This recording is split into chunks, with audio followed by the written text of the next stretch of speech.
Sit in New York airport. Not the most pleasant way to spend an evening, Max thought Trond, watching the boarding process for what he hoped would be his flight home to Charlotte. Max, along with his two sisters, owned a small pharmaceutical company created by their father several decades earlier. His father developed a series of valuable but rarely used drugs that made the company profitable, but never offered much room for growth. His parents had passed away, and Max had spent the last few days in New York negotiating the sale of the company to a major pharmaceutical concern. Max and his team of lawyers and brokers closed the deal today and left it to the lawyers to complete the paperwork. Max hoped he would make it home tonight, but it looked doubtful. The last flight of the day to Charlotte was fully booked, and he was third on the wait list. He didn't call his wife Camilla because he didn't know what to tell her. He sat at the bar where he could watch the gate and drank his second gin and tonic, thinking about the deal and the money he and his sisters would share.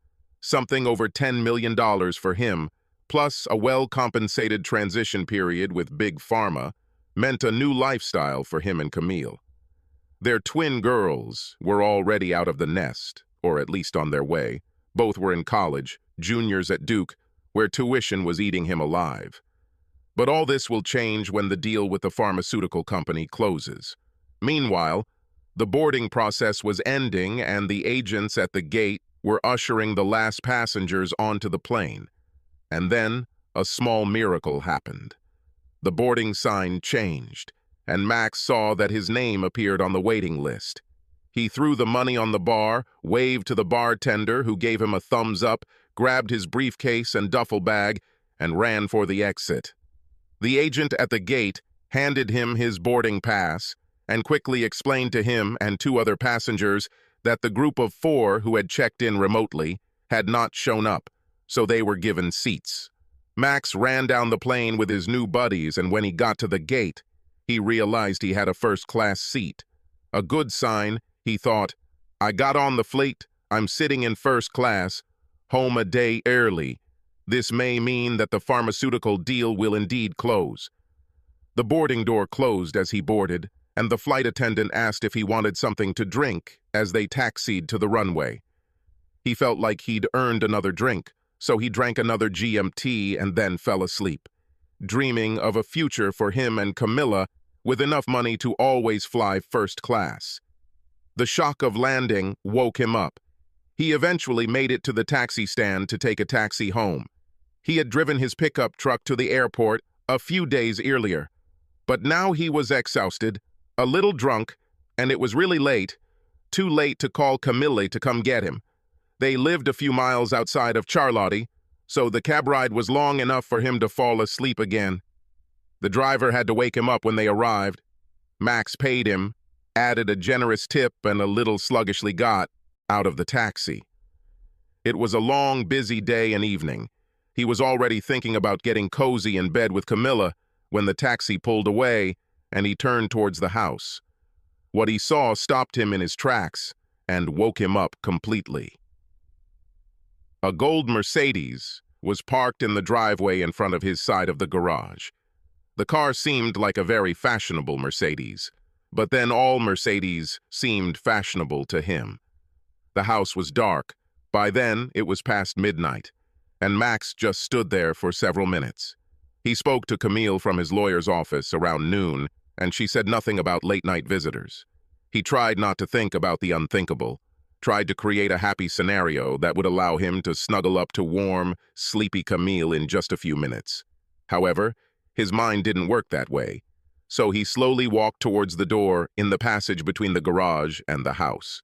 He unlocked it, entered the quiet house, and walked even more slowly through the kitchen and up the stairs to his and Camilla's bedroom. The bedroom door was open, apparently not expecting visitors, and Max stepped inside. And then it closed. There was no other way to express it. His brain stopped working, he stopped breathing, even his heart seemed to stop beating. He saw what he considered unthinkable. Camille slept naked, spread out on her side of the bed, with one arm wrapped around the man, who was also sleeping, even smiling slightly in his sleep. Max stood there for what seemed like an eternity, but eventually his brain started working again. He looked again at Camilla's hand, lying across the man, and they both snored. This broke Max's heart. Until tonight, he had enjoyed listening to Camille snore.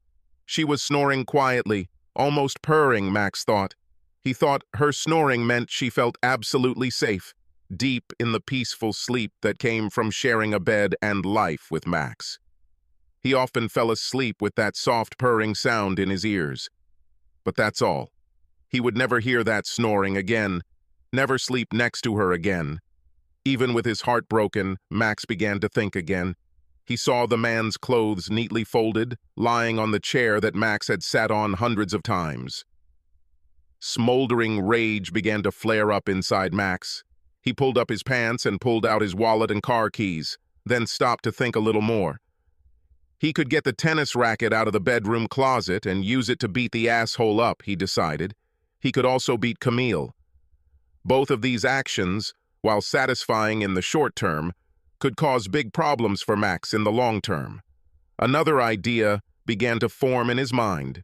He took out his cell phone to take some incriminating pictures as the idea germinated and expanded. Max finished taking pictures and then collected all of Asshole's clothes and shoes. The asshole was a big guy. Max was 5 feet 10 inches tall and weighed about 160 pounds. The asshole looked at least 4 or 5 inches taller and perhaps 50 pounds heavier. A tennis racket may not have been a good idea, even in the short term. Taking his clothes and shoes in his hands, Max took one last look at his wife, his loving, beloved wife, the mother of his precious daughters, and hardened his heart against the love that had fueled him for more than 20 years. He left the bedroom, still without tears, and headed back down the stairs to the outside. The key fob beeped, and the Mercedes doors opened. Max put his briefcase and duffel bag inside and slid into the driver's seat. He was never a fan of fancy cars, but when he got into the Benz, he realized that he liked it. He figured out the controls, put the car in gear, and drove off. After about a mile, Max pulled over and looked at Asshole's wallet. The usual things. Some money, business cards that identified Asshole as Franklin Thompson, a senior sales manager at a local Mercedes dealership, a driver's license that showed a Charlotte address. If Asshole had family there, Max figured he could cause some real trouble. For Asshole, of course, and maybe Camille too. But at the moment, Max was exhausted and headed to the nearest motel to get some sleep. Camilla Tronder was a very careful person. She knew that she was not as smart as her husband Max, but thanks to her caution, her affair with Franklin Thompson lasted almost 5 months without Max suspecting anything. Max was still in New York, she thought, as she lay in bed with Franklin the next morning. He was good in bed, maybe not as good as Max, but out of bed he could not compete with his husband. Too much like a car salesman, she thought, coming to the conclusion that it was time to end this affair. Franklin was becoming too possessive. He wanted to spend the night with her and she allowed it, but that would be the last time she did that. She planned to spend the rest of her life with Max and have a strange man in their marital bed. Even if Max will never know about it, it was still too disrespectful. She would call Franklin later today and gently but sternly tell him that their affair was over. Then she headed to the shower. Back in the bedroom, she was getting dressed when Franklin returned from the shower with a towel around his waist. He stood there for a moment and then asked, "Camilla, where did you take my clothes?" "What? I didn't move anything anywhere. Where are you all going this evening?" "I folded it right here, on this chair. But there are no clothes." "Did you take her with you to the guest room?" "She must be here somewhere." He muttered, heading back down the hallway to the guest room, and then immediately returned. "No, there's nothing there, there's nothing here." His voice trailed off as he tried to comprehend the disappearance of his clothes. "Perhaps you left everything downstairs when we came in the evening?" Camilla asked a little impatiently, thinking that they had both drunk too much the night before. "No, I'm sure I didn't, but I think I'll go take a look," Franklin answered, heading out of the bedroom. He quickly returned, running up the stairs. Camilla, my car is not there. My clothes are not downstairs. Someone was here at night, took my clothes and stole my car." Ah, damn it, what's going on? I'm sorry, what? Camilla tried to comprehend what Franklin was saying. How could his clothes and car go missing? The two of them stayed in the house all night. Could someone have gotten inside? Suddenly, Camilla collapsed on the bed. It was Franklin's turn to ask, What? What? Camilla tried to formulate a response, but she found it difficult to breathe, let alone speak. Franklin, what if it was Max? She finally said. What if he came home from New York while we were sleeping? What if he took your things and your car? Oh, shit, Franklin said, collapsing on the bed next to Camille. You need to find out where he is. It could be him, but if he's still in New York, that means some kind of burglar has broken in, which means we need to call the police. I have to get my things and my car back. Oh, damn, this car. If we call the police, they'll want to know who owns it, and it's in my wife's name. For some damn tax reason, His voice trailed off as he imagined a future that could range from just bad to completely catastrophic. I'll call his office. His secretary arrives very early, and she must know where he is. Camille took out her phone and dialed Max's office number. Even though it was not yet 8 o'clock, Max's secretary answered immediately. Max Tronder's office, may I help you? Hey, Sheila, this is Camille. I know it's very early, and, I'm not sure where Max is. He didn't call last night, so, did you hear anything from him? Camilla, it's still early, and I know that the team in New York worked late yesterday. They'll probably start late today. I talked to Max yesterday around 6, just before I went home. He said they were making good progress and might reach a deal today. That's good to hear. So he's still in New York, right? Yes, I'm sure he is. And I expect to hear from him as soon as they all get back to the lawyer's office. Do you want me to ask him to call you? Yes, please, but only if he has time. I know how important this deal is. Well done. Bye. They hung up and Camille turned to Franklin. Max is still in New York, so we should probably call 911 and report a break-in and car theft. Camilla, what do we tell them? That your lover had his clothes stolen from your bedroom and his car stolen from your driveway? I mean, what the fuck? We're really screwed here. Okay, I understand. Let's think about it. How about I take you home and leave you there? You dress up and report thefts as if they happened there. While your wife was taking the kids to school. And, maybe you don't report stolen clothing. This may be harder to explain than a stolen car. Yes, except that yesterday I told my wife that I was going to Atlanta for a meeting about the new Mercedes S-Class, and I wouldn't be home until noon. Okay, but we can wait until maybe noon when you'll be back anyway. You drove home, left your keys in the car, because it was a short stop before going to the dealership, and your car was stolen while you were at home. You know, I think it might work, and I could say I left my wallet in the car and it got stolen too. And we can hang out here for a few hours. Maybe we'll end up needing another shower. Maybe together. Franklin, okay. Yeah, I need to call work to take a sick leave. Camille worked as a paralegal in a small law firm. The work was okay, if a bit boring. She went out into the hallway to make a call and returned to the bedroom to find Franklin back in bed. She was tempted, but after thinking about Max and her recent decision to end the affair, she decided to say no. Franklin, she said, without making the slightest move to take off her clothes, I think it's time to end this. We had a good run, but you know it could have been Max last night. We're lucky it was actually a bad guy. Let's find some clothes and maybe go to some place to eat for breakfast. Franklin looked at her, thought about trying to convince her, but in the end, he realized that she was right. They were lucky, but they shouldn't go too far. Yes. And with an inner smile, he remembered that another attractive middle-aged mother often came to the car dealership. Okay, I agree. It was a good run. So, how about some clothes? It turned out to be not so simple. Franklin was 50 pounds heavier and 4 inches taller than Max. Camille finally found a pair of tattered old sweatpants that seemed to fit Franklin after making a few V-cuts at the waist. She then tied some strings around his waist to hold up his sweatpants. She also found a sweatshirt that had turned pink when it was sloppily washed in the washing machine. She trimmed the sleeves and cut some more at the armholes, and Franklin had his outfit. She wanted to make a comment about the clown's clothes, but she just smiled slightly when she saw his face. They decided to watch TV until it was time to go to Franklin's house. Earlier that morning, around the time Franklin discovered his clothes and car were missing, Max pulled into the driveway of the address listed on Franklin's driver's license. There's a nice house, a small bicycle leaning against the wall of the garage. Max sat in the car for a while, thinking, wondering, but still without tears. His night at the motel passed quickly, and he didn't go out for a run until dawn. He was surprised that he didn't feel worse. Perhaps he was still in shock.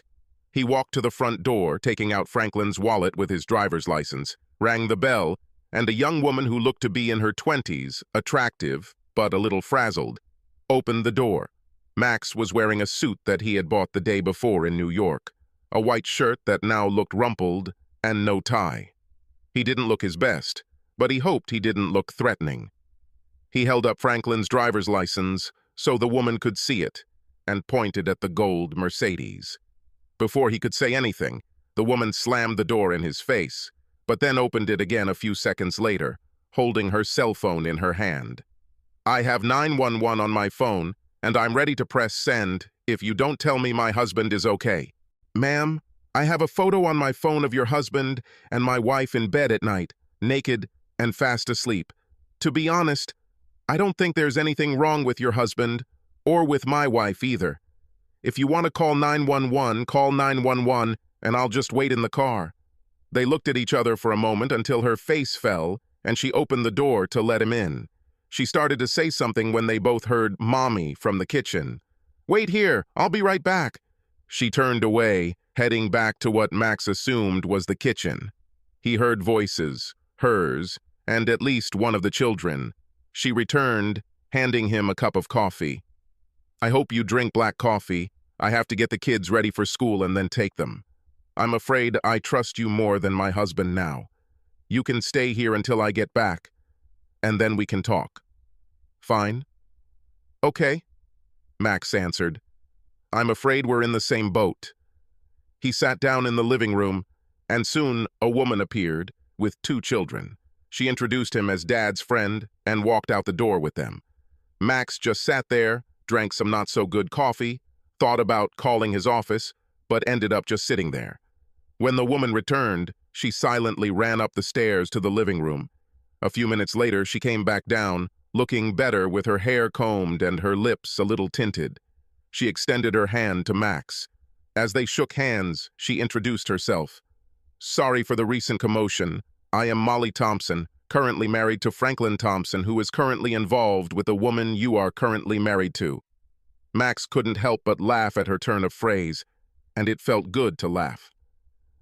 "You are absolutely right about all the current events at the moment. My name is Max Tronder, and my wife's current name is Camilla Tronder."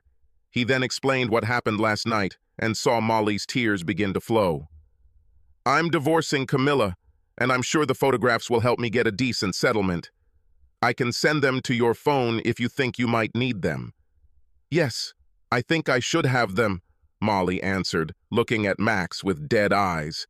He reached for his phone but stopped when she said, "Wait, don't send them to me. If I see them, I will never get those pictures out of my head. You keep them, and if I need them, I can call you. Right?" "Of course," Max said, but then added, "I probably won't be at my current job for long, and I definitely won't be in my current house anymore. I will give you the contact details of my lawyer. You can always contact him if you need photography or any help in a divorce situation." "Okay, thank you," Molly said. "But what should we do right now? Are you returning the car? Are you going to wait for Franklin and try to beat him up? You've seen him. He's a pretty big guy, even though he's put on a little weight. Yesterday, he was supposed to be in Atlanta for some car meeting and stay there overnight. He should be home this afternoon. You know, I kind of like this car, and I've never driven a Mercedes before. I think I'll keep it until someone forces me to return it. Your husband, and I must say his name to me is asshole, may have—" Molly laughed, and then Max joined in, both of them needing all the release they could find. Actually, the car is registered in my name, Molly said. For some tax reason, I think more depreciation, Franklin, or should I say asshole, put it in my name since I drive more than he does. And she paused thoughtfully, then continued, you know, since I own this car, I can issue you a permit to drive, and the cops can call me to confirm if you get pulled over.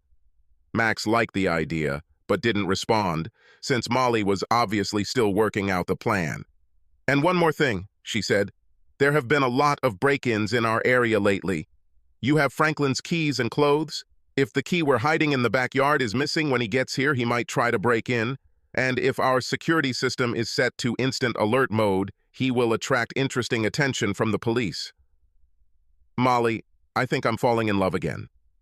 You are wonderful. Okay, calm down.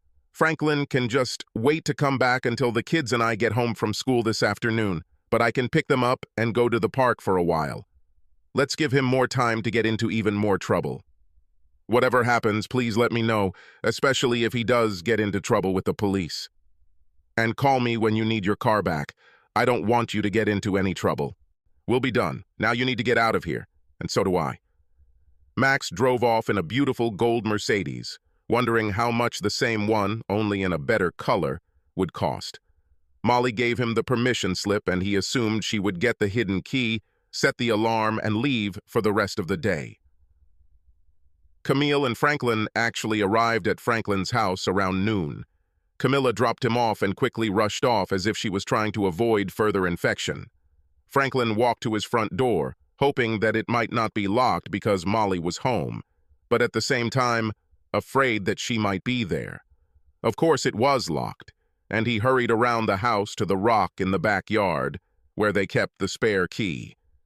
But the stone disappeared. Oh shit, he muttered, looking at the back of his house, wondering if he should break in.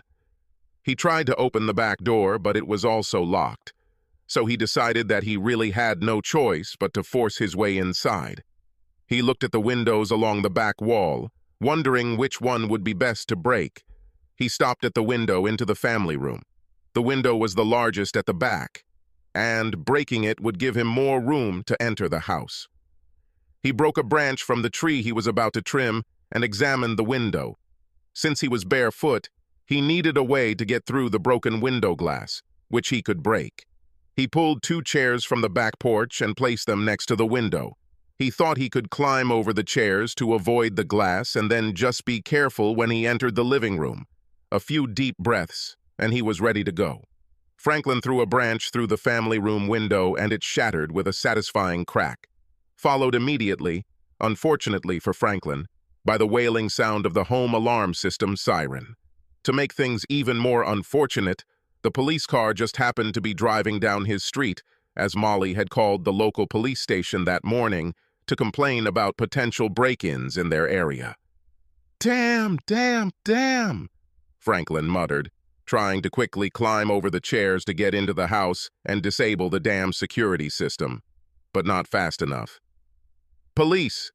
Stop right there and slowly walk away from the house. Raise your hands up. Franklin looked back and saw 2 policemen with pistols. He did as he was told and only cut his legs slightly as he climbed off the chairs and backed away. Officers, I can explain, he began to say when one of the policemen put his hands behind his back and handcuffed him.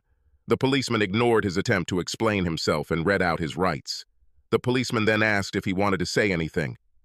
Yes, this is my house and I, don't have a key, so I broke in to get some clothes and call my office. The cops were looking at Franklin's tracksuit, perhaps thinking clown clothes, when one of them asked him if he had any identification. No, not now. You see, I lost my car and all my clothes and stuff, and I just need to get inside so I can get some real clothes. How did you lose your car, sir? Well, last night I stayed at a friend's house, and this morning the car, wasn't there. It just wasn't, huh? Have you reported a mysterious disappearance? Maybe you left it in a bar somewhere? Franklin was stumped. He didn't want to reveal where he was or why he didn't report the car missing, but he also didn't want to go to jail for trying to break into his own home. And the handcuffs were really uncomfortable. Then he came up with a solution that might work. You can call my wife. She can identify me. And perhaps you could take me to my office. I can ask someone there to help me get some clothes. He knew he'd put up with a lot of crap at the dealership, but it was a lot better than going to jail. One of the cops took Molly's phone number from Franklin and went to call her. Franklin could hear the police part of the conversation. "Ma'am, this is Riles from the Charlotte Police Department. We are at the address." He gave the address. "And we have a man here who claims to be your husband. He tried to break into your house because he lost his clothes and—" "Yes, ma'am?" "No, ma'am." Yes, ma'am. We will, of course, do this." "Thank you, ma'am." He turned back to Franklin. "The lady says her husband is in Atlanta and anyone who breaks into her house must be a burglar. She hopes we throw you in jail and throw away the key. But... Franklin was almost crying as the cops led him to their patrol car to take him to the station. And Camilla. She arrived at her office half a day late, but she will make up for lost time. Still thinking about Max, since she still hadn't heard from him, she called his cell phone, but no one answered. She then called his office again. "Hello, Sheila," Camilla again. "I'm starting to get a little worried about Max since I still haven't heard anything from him. And you?" "No, I have nothing new. I guess this means he's still in New York with the lawyers, but it's really not like him to not call. You do seem a little worried, so I'll call there and check on him, and either he or I will call you back in a few minutes. Fine?" "Thank you, Sheila. You are the best secretary in the world." A few minutes later, Camilla actually received a call back. "Camilla, this is Sheila. I talked to one of the secretaries at the law office, and she said Max left late yesterday, hoping to catch the last flight to Charlotte. So I called Max on his cell phone to check on him. I did talk to him, and he asked me to tell him that he would call later." "Fine." "Thank you, Sheila. Thank you," Camille said, disconnected. A snake began to grow in the depths of her stomach. Max hung up after talking to Sheila. He was driving a gold Mercedes to see a divorce lawyer recommended by Fred Thomas, his longtime business lawyer. He trusted his business lawyer and hoped he could trust his divorce lawyer. "Mr. Thronder, please take a seat." "Miss Reinhardt will be with you in a minute," the secretary told him. He sat down, somewhat reassured by the lawyer's office. No expensive furniture, but not cheap-looking either. Before he had time to worry further, a 50-year-old, somewhat plump lady with obviously dyed red hair entered the waiting room. "Mr. Thronder?" Max stood up and nodded, and she continued, "I'm Anna Reinhardt. Fred called and told me to take the best possible care of you. Let's go into my office and talk about your situation." Max followed her into a nice but not luxurious office, took coffee from the secretary, and told his story. He found a cheating wife, wanted a divorce, and also wanted to protect his assets, especially the proceeds from the sale of his company and his sister's company. He skipped the part of the story that concerned the golden Mercedes, although he suspected that Anna might find it funny. "Max, is it okay if I call you that?" He nodded, and she continued, "And I'm Anna. Good news, well, relatively good news considering your situation. Fred told me that you and your sisters owned your company before you married your wife, so your shares are considered separate property. That is, your wife has no rights to the shares of your company or to the proceeds of the sale, but you need to keep the shares and sale proceeds separate from any joint account you and your wife may have. This is true?" "I think so. But what about our house, retirement accounts, and the like?" "Well, there's not such good news for you. Since your salary is much higher than hers, you will be paying some child support for several years. We can probably avoid paying anything into the retirement account by increasing the amount of alimony. I know it's not attractive, but the short-term pain avoids what's usually worse, having to share your retirement money decades in the future. And your kids are in college, so no child support. I assume you don't mind being on the hook for the rest of their college expenses?" "Yes, that's suitable." "What about the house?" "You and your wife must decide what you want. You may decide to sell it and split the proceeds, or one of you can buy the other's portion based on the current appraised value. After what I saw last night, I definitely don't want this house. I don't think Camilla can afford to buy my half, so I guess that means selling." "Okay, I can do the paperwork this way. The divorce petition is a pretty standard form, so I can have it ready for you tomorrow, early if you'd like, so we can serve it to her tomorrow afternoon. A proposed settlement could then follow next week. God, that's pretty fast. Mr. Thronder, Max, listen to me. If there's a chance for you and your wife that some counseling or just a little time could... No, actually, it's just a shock for me. I mean, less than 24 hours ago, I was happy. I couldn't wait to get home to my wife and tell her the good news about the sale of the company. And now I'm sitting here talking about filing for divorce, but we must move forward. I'll figure out how to deal with this. Okay, but if you change your mind, just call me and we can work things out. Max thanked her, paid the advance, and left the office. He walked back to the gold Mercedes, wondering a bit about what was going on with that asshole he'd seen last night. And that reminded him that he had told his secretary that he would call Camille. Camille answered the phone in her office at the law firm where she worked. Camilla, this is Max. You called and looked for me. Oh, Max, thanks for calling. I missed you. Where are you? I'm here in Charlotte, Camille. When did you get back? The snake deep in her belly raised its head. Last night, Camilla. I came back last night. And the snake bit. A little harsh. Camilla leaned back in her chair.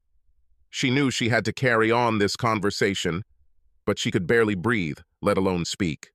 Camilla, I'm hanging up now. No, Max, no, she managed to squeeze out. Please, please. Can we meet somewhere? I need to see you and... just see you for a few minutes. Max hesitated. This woman was his love, the mother of his daughters, the most important person in his life for over 20 years. Okay, Camilla, the Center Cafe is at 6. The snake bit even harder. Camilla had to agree, but the Center Cafe was the place where she and Max had met a long time ago, both of them hanging out with friends. Since then, this cafe had become a special place for them, and now she was afraid why Max had suggested this, but she had to say yes. Max, I'll see you there, and please listen. I'm sorry, and I love you. Max hung up. Camilla sat and cried, and the snake bit more and more. Camilla came to the cafe early. Max was not there yet. She ordered a glass of wine and sat there thinking about what a terrible person she was. Her first real sexual experiences were with big, strong football players in college. She played around in high school, but it took those college football players holding her down, making her feel helpless. When Max arrived, she thought she had overcome this need to feel helpless. Max was everything she needed. Strong in bed, loving, a great father to the girls, a good provider. That would have been enough if it weren't for the plane ride back to Charlotte from the West Coast. Max was visiting some pharmaceutical company trying to sell a new drug, and she accompanied him for the weekend before his meetings began. Flying home alone on an overnight flight, she sat next to a large man, the coach of what turned out to be a local NFL team. They chatted, drank too much, and she fell asleep with her head on his shoulder. She woke up with his hand between her legs, under her skirt. Now, thinking about that night, she knew she should have screamed or at least pushed his hand away. But no, Camilla didn't do that. And the feeling of guilt? She didn't remember feeling guilty, only relief that Max didn't return until later that week when she and her body had recovered. The pussy had a feeling of guilt. This coach only worked in Charlotte for one season, and Camille might have become a faithful wife again if he had not introduced her to a forward from the practice squad before leaving.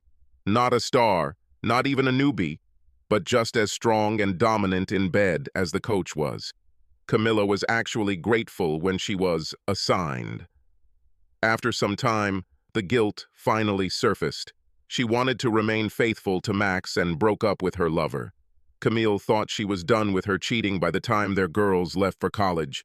She loved Max dearly and enjoyed the extra time they had together when the girls were away. But the snake slithered in when Max did something nice for it. He told her it was time for her to get a new car, a luxury car that she should choose, and unfortunately, she decided to go to the Mercedes dealership, where she met Franklin Thompson. He didn't sell her a Mercedes, but he pushed all the right buttons to get her into bed. And she knew it was wrong. Wrong. Also because Franklin wasn't that good in bed. She had gotten away with her previous affairs and thought the marriage was intact. But now she and Max loved each other more than ever, and she wanted to be faithful. This was the right thing, and not have sex with a big idiot. Letting Franklin spend the night in his marital bed would have been a terrible mistake, even if Max hadn't discovered them. But she had let him, and now she feared the terrible price she might have to pay. "Hello, Camilla." Camille looked up and saw Max standing there. He looked much older than he did before he flew to New York, and she knew it was her fault. The snake in her stomach continued to bite. "Hi, Max. Thank you for being here. I don't even know how to begin to say how sorry I am." "Can I ask a few questions?" he said, sitting down. "Oh, Max, please no. If we have any chance, questions and answers will simply kill that chance.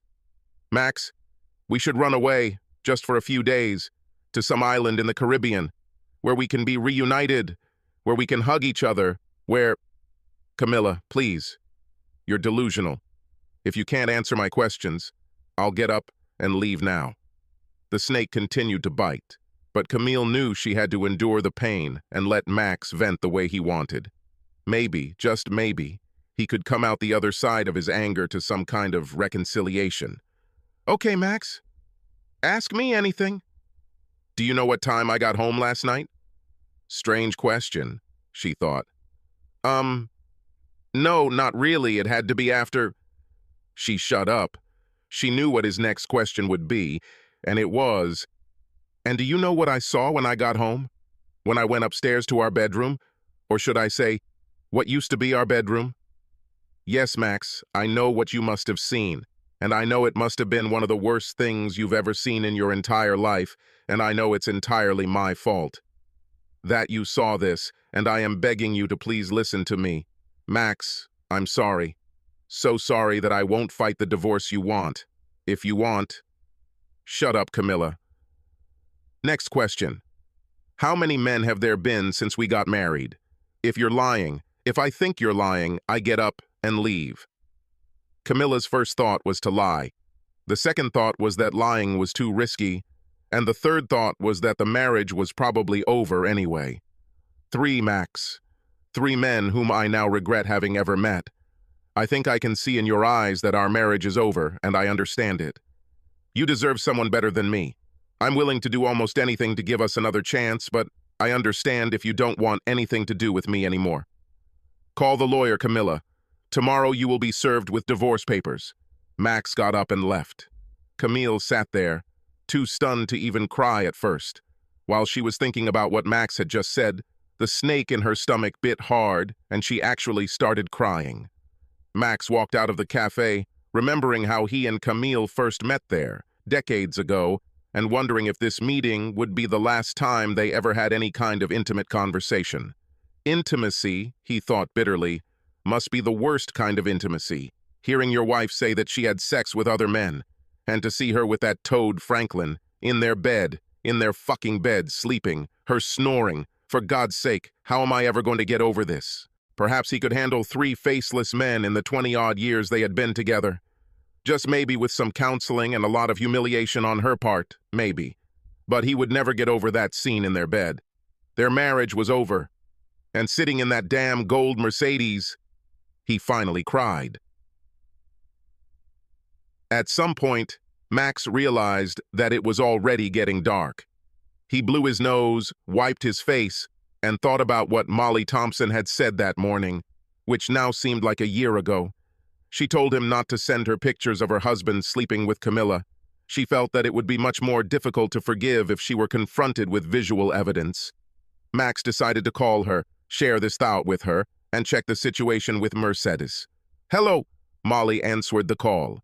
"Molly, this is Max Tronder, from this morning. I'm just calling to see how you're doing and what I should do with the car.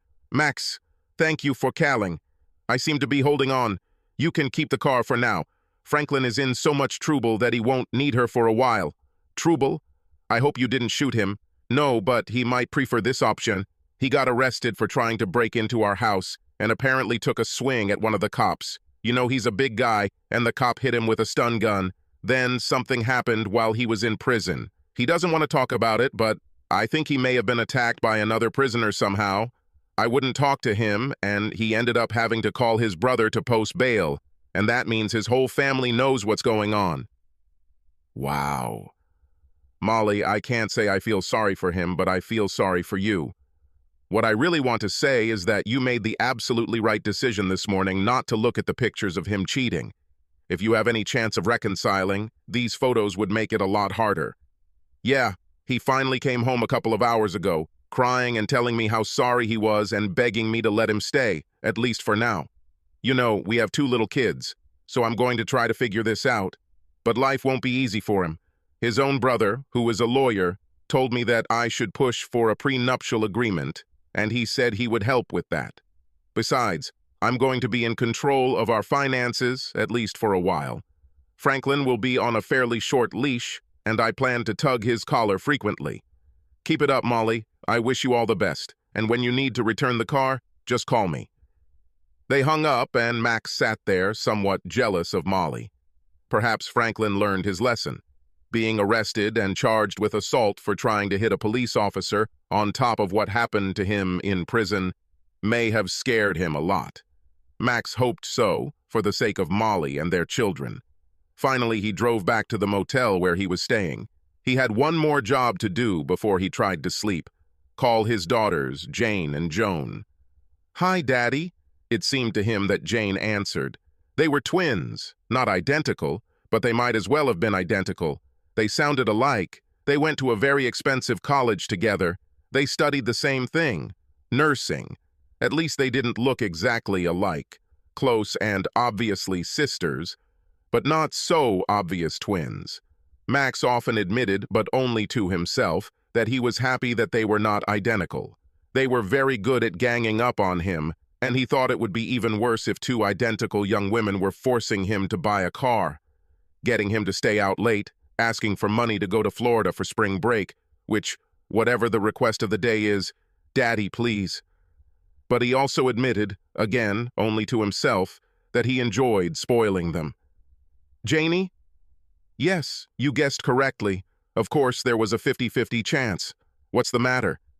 "Listen, tomorrow is Saturday, and I would like to invite you and your sister to have breakfast. Well, let's call it brunch, maybe around 11 or so. That bistro on 4th Street we used to go to." That suits me. Wait a second." He heard a noise, and then she came back. "And Joan is fine too. Can we—" He quickly interrupted her because 6 or 7 of their friends were present at their last brunch. "Let's do this just the 3 of us, okay?"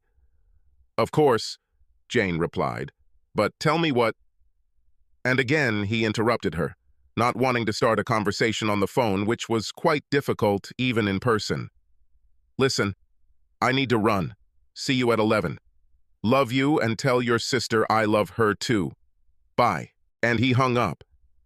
He hoped she wouldn't call Camilla, but he couldn't tell her that. Then she would have called Camilla immediately. 11 o'clock tomorrow morning will come quickly enough. After Max left the cafe, leaving her with his warning or curse or whatever to hire a lawyer, Camille's tears were hard to stop. She knew she had screwed up everything, her marriage, her family, her whole life. She knew that her daughters would find out, her parents would know, all her friends would know. She would probably lose Max and her home. And Max, poor Max, seeing her lying in their bed, naked, probably with that damn Franklin who had a boner. This scene must have nearly killed Max, and Camille's tears continued. Finally, the waitress came over and asked if she needed to go to the ladies' room. Camilla choked back her sobs and managed to say, "No, thank you." She paid the bill and left, heading to the house that would soon no longer be her home. When she got there, she found some gin, just the wrong amount. Not enough to make her pass out, but too much to help her figure out how to get Max back. After she drank it all, it helped her fall asleep, hoping for some miracle that would bring Max back to her. Max was sitting in the bistro at 11 o'clock the next morning when his daughters entered.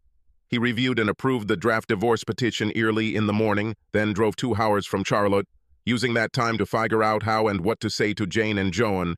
But first, everything is as usual. Hugs and kisses. How is school? How is work? Food ordered and eaten, plates cleared, and then, finally, real conversation. "Dad, we know something is wrong," Joan began. "You look a little sick. Are you here to tell us you have cancer or something? And if so, where is Mom?" "Girls, yes, I have really bad news, but nothing physical. No one is going to die and—" "It's Mom," Jane interrupted. "She did something terrible. Oh my God, did she run off with one of her firm's lawyers? A young, strong body that Joni or I should be chasing?" Both girls burst out laughing, taken aback by the absurdity of the idea, until they saw that their father was not laughing. "Dad, no, not Mom, no." Joan couldn't finish her fear out loud. "Girls, listen to me carefully. Yes, Mom changed. She cheated on me, but that doesn't mean she cheated on you girls." "Yes, that's right, Daddy," Joan said through tears. "If her cheating is destroying our family, then yes, she cheated on us just as much as she cheated on you." Both girls cried, and then Max started crying too. The girls stood up and tried to hug their dad and hug each other at the same time. "Dad, let's get out of here," Jane said. "There's a park about 2 blocks from here, and we'll have more privacy there." People were staring a bit, so Max quickly paid the bill, and they walked into the park, a girl on each side of him, all of them holding each other. "Tell us, Dad," Jane said after they found a bench to share. "We deserve to hear how bad it is." "You know she's right," Joan intervened. "We are quite mature and can handle this. On the way here, I was racking my brains over what to tell you," Max began. "I agree. You are both adults. And yes, you are right. Your mother did cheat on all of us. I'm afraid I found my mother at home in our bed with another man, and she later admitted that there had been other men before him. I think I'm still in a bit of shock, but I know that she and I won't be able to recover from this. I've already talked to a divorce lawyer, and Mom is getting a divorce petition today." More tears, and then finally silence, as they all thought about the news and what their future would be like. "Girls, no matter how bad it is, you need to put yourself and your schoolwork first. Enough money to pay for your senior year here at Duke. And if either or both of you want to do graduate work, I suspect I can find some money for that too. But there is a quid pro quo here." They looked at him. What did he mean? "I'm happy to pay for your education, but I expect you to work hard and get good grades.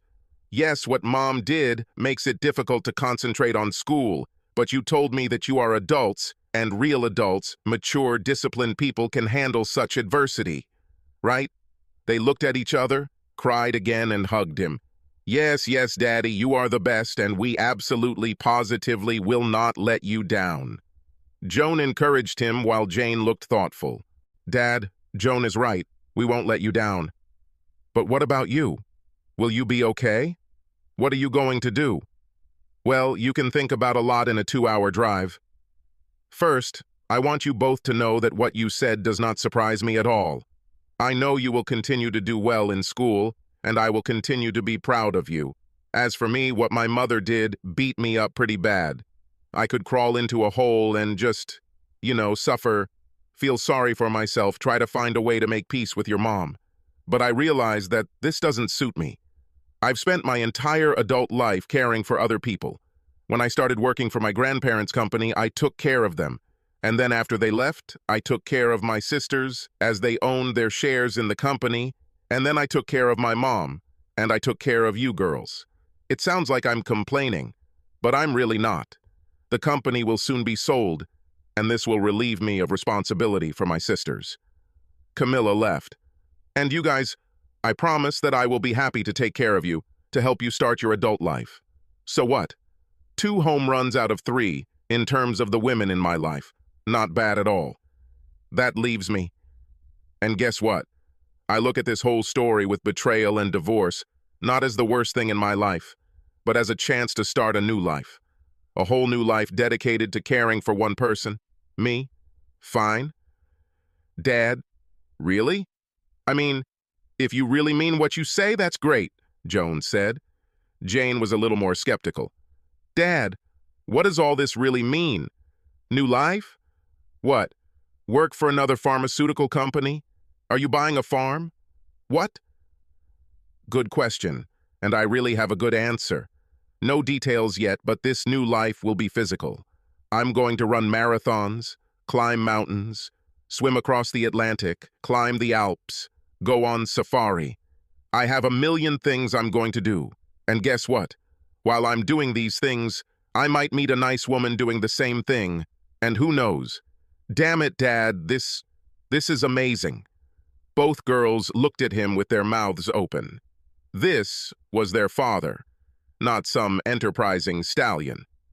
Did you really come up with all this while driving here from Charlotte? Asked Jane. Well, yes, partly, but besides, I didn't sleep much, and different ideas were spinning in my head. I mean, I could start drinking and feeling sorry for myself, but instead, I'm going to make the best of this mess. Trust me, I'll be fine. Max left his girls with more hugs and kisses and tears as he headed back to Charlotte, still in the gold Mercedes. As soon as Max left, the girls called their mother on the phone. Hello? A creaky voice answered the phone in the Tronders' house. Joan put her phone on speaker. Mom, this is Joan and Jane. We had just had breakfast with Dad, and he told us some terrible news. What did he say? Well, divorce was a terrible word, and the reason was your betrayal. Dad gave us a little more detail, but that's basically it. This is true? Oh, girls, this is difficult. He and I have been married for a long time, and this mistake. Yes, I made a big mistake. Well, more than one, actually. But I'm sure we can get through it. I just need to give your father some time to... Mom, Joan interrupted. Listen. Dad said divorce. He didn't talk about fixing the error. Mom, he was talking about cheating. Well, yes, technically he's right. But that doesn't mean we can't fix it. I told him I would do anything. Mom! It was Jane's turn to interrupt. I think you're delusional. He told us that he had already met with a divorce lawyer. He actually said there was no turning back for you two. Joan and I don't want to take sides, but you have to understand reality. Tormented breathing on the other end of the line. Joan and Jane looked at each other. Should they have gone to Charlotte? Finally, Camilla spoke, not much louder than a whisper. I know I screwed up and ruined my marriage. I think your father hates me, and he's right. I've done disgusting things. He told me to hire a lawyer, and he was right about that too. I'm sorry, girls. I know it's terrible for you too. Mom, don't worry about us, Joan said. Everything will be fine with us, and I know that Dad is doing everything in his power. You need to take care of yourself. Hiring a lawyer sounds like a good idea. Jane and I can go to Charlotte if you need it. Thank you, girls. This is nice. I'll be okay. I just need some time to get used to what I did. They hung up. The girls still didn't know what to do. You know, Joan said, it's funny, although it's not funny, but we're more worried about Mom, who created all this mess, than about Dad. They talked some more, eventually deciding not to go home, but to let their parents deal with each other without their daughters interfering. Camilla sat in her home in Charlotte, a little hungover from the gin she'd drunk the night before and more than a little depressed after talking to her daughters. She knew she had to get up, get dressed, and leave the house.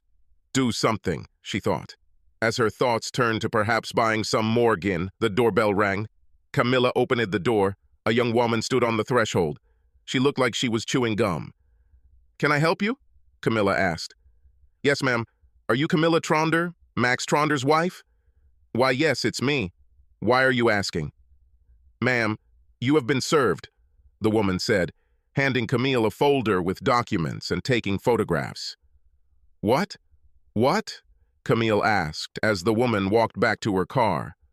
Camille returned to the house and sat down at the kitchen table to look at the mysterious folder. When she saw the title of the first document, she almost fainted. A petition for divorce. She remembered Max's last words to her, get a lawyer. As she sat there looking at the familiar kitchen she had enjoyed with Max, she knew the happy days wouldn't come back after what she had done. Camilla was right. She and Max did not return after her betrayal.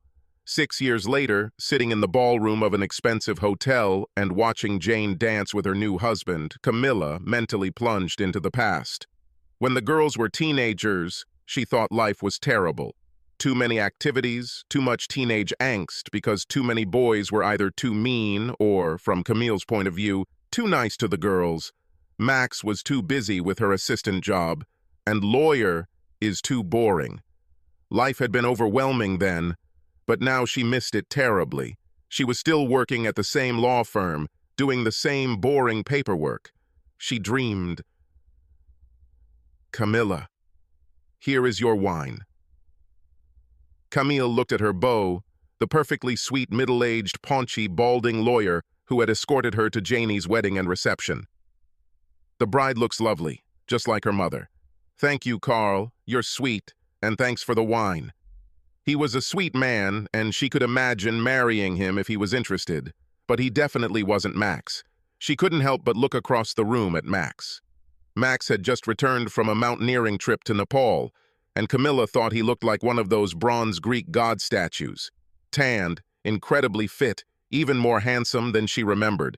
Right now he was smiling and laughing with Joan and her boyfriend, holding hands with a woman as beautiful and as fit as Max. Joan told her that Max had met the woman on another mountaineering trip, somewhere in South America, and they had been traveling, sailing, and climbing together for several months. Camille felt sick just thinking about it. "Camilla!" Carl tried to attract her attention. "Yes, Carl?" "Camilla, I think we should leave. You've fulfilled your duties as mother of the bride, and staying here drooling over your ex-husband isn't doing you any favors, and I dare say this is not very good for the relationship that we have with you. Carl, you're sweet, and you're absolutely right. Let me go say goodbye to my daughters and we'll be out of here." Camilla hugged and kissed her daughters, wished the newlyweds all the best, and, as hard as it was for her, ignored Max and his too cute girlfriend. Max actually saw Camille as she left the hall and felt a slight pang of sadness for their old times together. While he was watching her, Joan asked him a question. "Sorry, Joni, what were you saying?" "Daddy, remember that strange-looking gold Mercedes you were driving when you, Jane, and I had breakfast that morning when you came to visit us at Duke? What happened to that car?" "Ah, Joni, that's a whole story that I won't bore you with. Let me just say that I borrowed this weird gold Mercedes from a friend and ended up giving it back to her. I think she sold it. It was truly an unlucky car." And Max turned to his friend to talk about their next trip to the mountains. Subscribe to our channel so that your second chaff doesn't cheat on you, and go ahead and listen to the next story, because this story is nothing compared to the next one. If you're under 18, don't even think about listening to the next one. I leaned back in my chair, looked around the room and thought, so many beautiful women in the room. Why did Marc Lavaliere choose my wife? Why did she say yes? Why did she leave me? Our children were getting older and more self-sufficient. They won't be home soon, and Linda and I have already discussed what we'd like to do when the kids aren't home. Many months ago, a small part of my mind wondered what the relationship between Linda and I would be like. Of course, I assumed that we would be able to spend more quality time together, becoming closer, and then it hit me like a proverbial ton of bricks. Linda's plans for the future may not include my presence. I felt like a complete fool.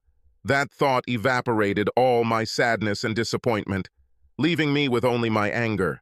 I could tell from the worried looks from those around the table that my facial expression gave them the impression that my head was about to explode, or that I was about to do something very, very stupid. Dee asked nervously, "Are you okay, Jim?" 4 beautiful young women sat in a booth at the other end of the dance floor. I could see them right over Dee's shoulder. Why didn't Marc Lavaliere choose one of them? I watched the 4 ladies for a moment. Then I started laughing, very loud. Everyone at the table looked scared by my laughter. I laughed so hard that people were looking at our table. I had tears streaming down my face. When my laughter finally died down, I wiped away my tears and gave everyone a big smile.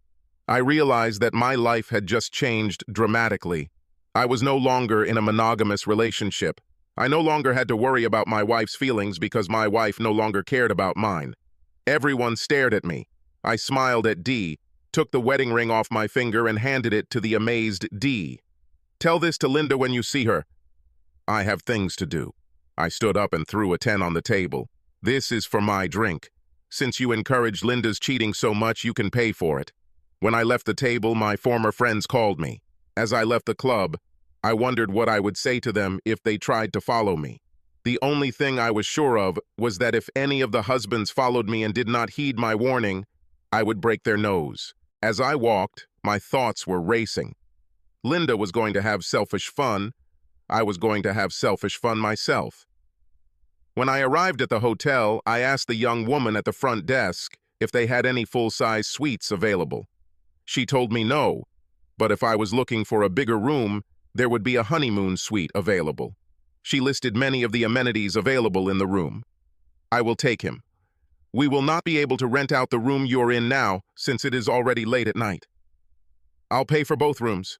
My wife will be staying in the original room and I will be staying in the suite." The young woman looked at me strangely for a moment. "I thought you were doing something special for your wife." After she gave me the key card to my new room and directions to get there, I told her, "If my wife asks for the key to my room, don't give it to her. In fact, could you please leave specific instructions so that no one tells my wife that I'm still at the hotel if she asks?" The young girl had a curious look and a smile on her face. "I will make sure that the hotel staff is informed of your request." I went up to my old room and collected my clothes, leaving all of Linda's clothes and personal items in the trash cans.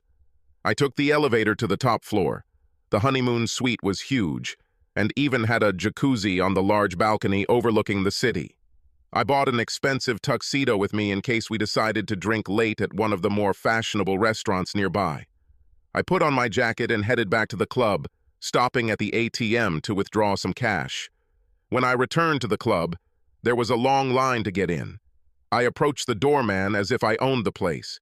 He asked if he could help me. I smiled at him and gave him a $100 bill. He smiled back, opened the door, and let me in.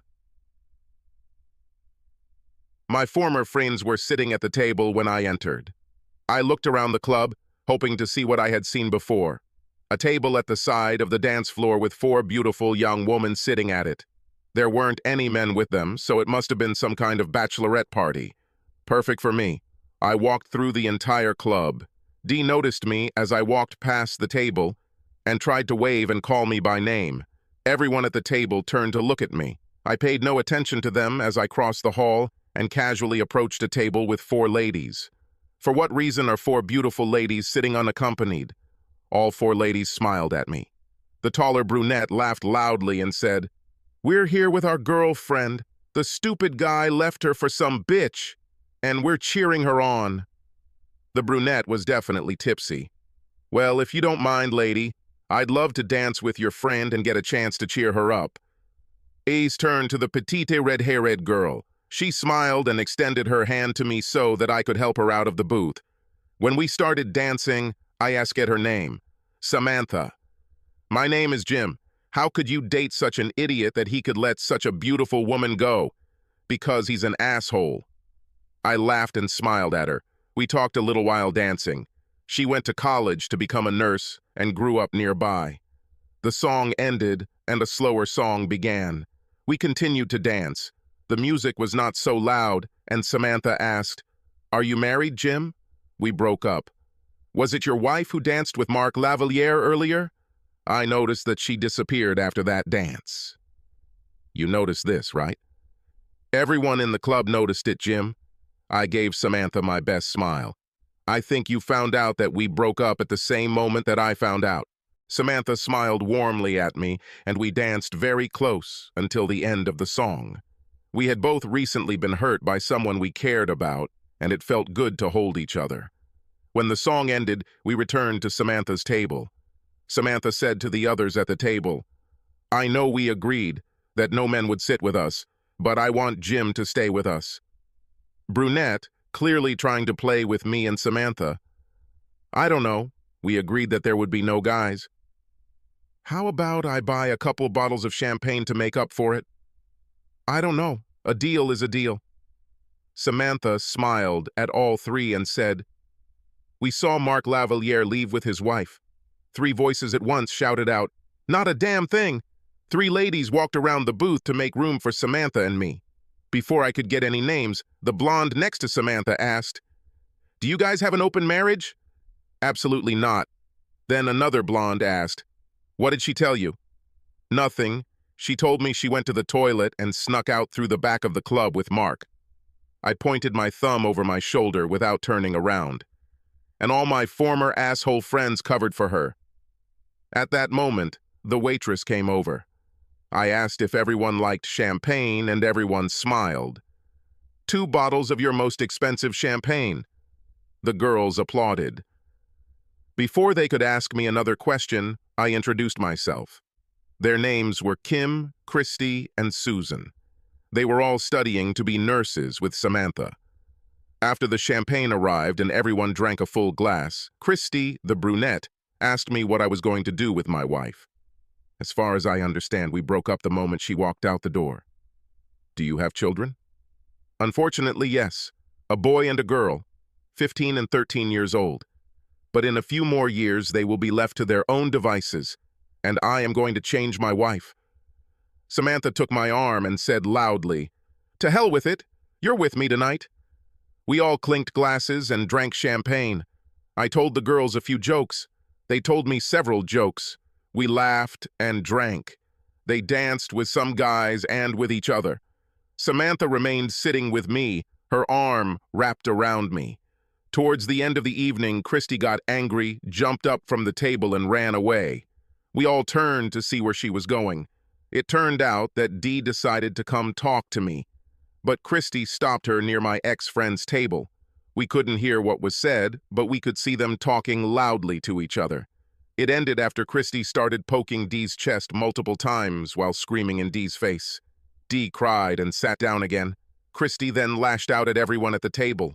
All the tables around them laughed at the embarrassment of my former friends. When Christy returned, Kim and Susan high-fived her. Christy drank champagne, smiled at me, and said, "None of these idiots are going anywhere near this table for the rest of the evening." I turned around and looked at their table. They all got up to leave. Jane and Dee were both crying. None of them looked in our direction. "What did you say, Christy?" "I saw this woman gain the courage to come and talk to you. So I pushed her away and let them know what I thought about people who help cheaters. You made a great impression. They clearly wanted me to forgive Linda to ease their conscience. For this, I have to kiss you." Samantha grabbed my head and said, "Oh, no, you shouldn't." And she kissed me hard on the lips, while the other 3 girls encouraged her. After finishing her kiss, Samantha smiled sweetly at me. Kim said, "Get a room, you two." "Well, actually," I said, "I have a suite in a hotel down the block, and you ladies look like you can't drive. If we hurry up, we can still order champagne to our room." After I paid the bar tab, the 4 of us headed to the hotel. Samantha clung to my arm, and the other 3 clung to us for support. At the reception, I ordered 4 bottles of champagne for my room. When I told the receptionist that my room was a honeymoon suite, all the ladies started giggling. Rising in the elevator, the 3 ladies began to sing the wedding march. Samantha turned beet red, but clung to me even tighter. As we approached the door of the room, the ladies began to laugh, saying that I should carry the bride over the threshold. Samantha looked at me with her big, beautiful eyes and said, "You don't have to if you don't want to." I pushed the door open, picked Samantha up in my arms, and carried her into the room. When I entered the room, Samantha put her arms around my neck and kissed me deeply. The ladies thought it was funny. They stopped teasing us when Christy noticed the jacuzzi on the balcony. Before I could put Samantha down, all 3 of them had stripped down to their bras and panties and were sitting in the jacuzzi. I put Samantha on the ground. She continued to hold my hand and smile at me. There was a knock on the door. It was champagne delivered to your room. We brought champagne to the ladies. They joked and giggled. Susan told me I was overdressed and needed to take it all off. I laughed and told them I was keeping Samantha company. They yelled at Samantha to get into the jacuzzi, but she just smiled and pulled me back to the room. We headed to the bridal room, and her friends sang the wedding march from the balcony, laughing hysterically. This morning I woke up with Samantha wrapped around me and 3 other naked ladies lying across a king-sized bed. They must have gotten in here after Samantha and I fell asleep. I slipped out of bed. Samantha watched me. I smiled at her, and she smiled back. Did you have fun, Jim? Yes. Best night of my life. Any regrets? Absolutely none. Come take a shower with me. Samantha slipped out of bed and dragged me to the bathroom. Wanting to do something I'd never done with Linda, as soon as we were in the shower, I picked Samantha up and sat her on my cock in a standing position. I then pushed her against the wall while she wrapped her legs around my waist. The standing position was grueling, but I had one of the best orgasms of my life. Samantha had come twice before, very loudly. When Samantha and I got out of the shower, we discovered that our loud lovemaking had woken up the ladies. They were hungover but happy, ordering room service and drinking mimosas. Christy said, "I can't wait to get in that shower." You two made it sound like it was the best shower ever. All three girls burst out laughing as Samantha and I smiled at each other. After everyone had showered, they left, except for Samantha, who asked if I would give her a ride home. While we were driving, she snuggled up to me. "Jim, I know what your wife did was terrible, but you can still go back to her. If you don't, I'd be glad if we could see each other again." Samantha smiled at me hopefully. "I would be glad of that, Samantha. At the moment, I have no intention of staying with my ex-wife. I really had fun with you. You are what I need right now, so call me if you think we can be together." I kissed Samantha at her door.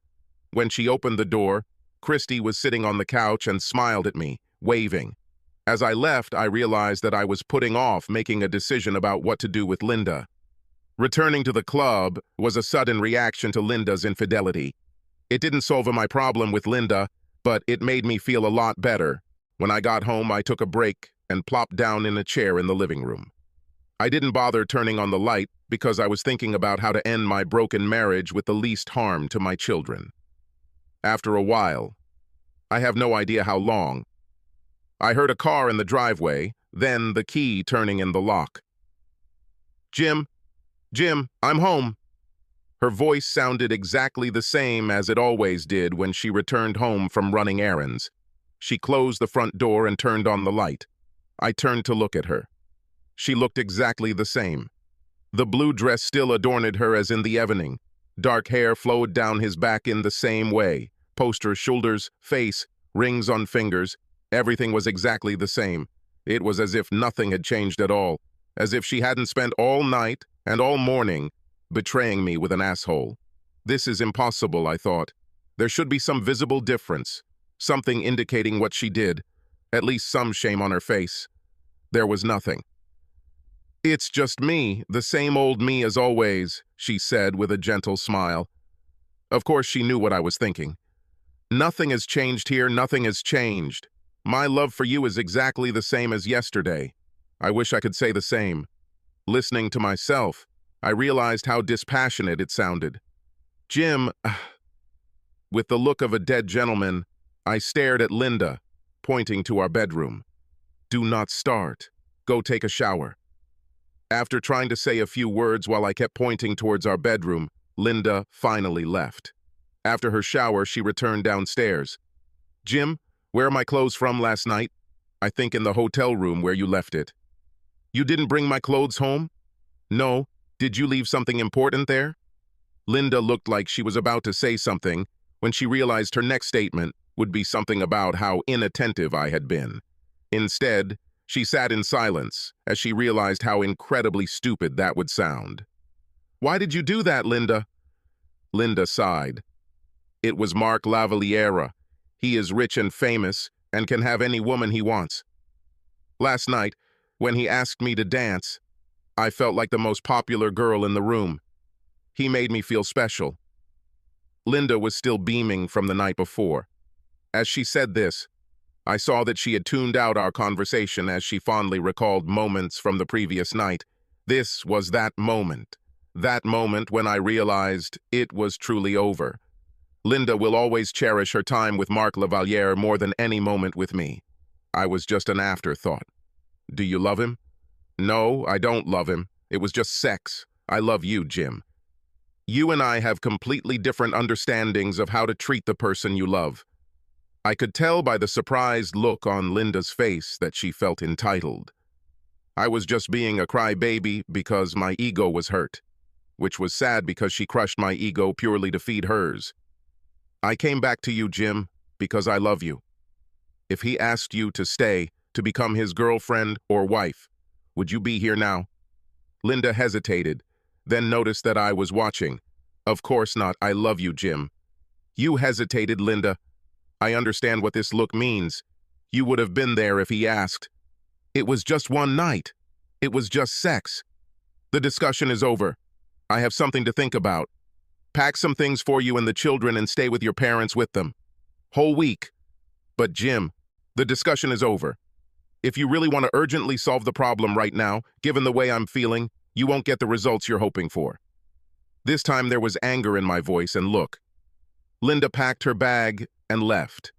As soon as she was out of sight, I began to implement my plan.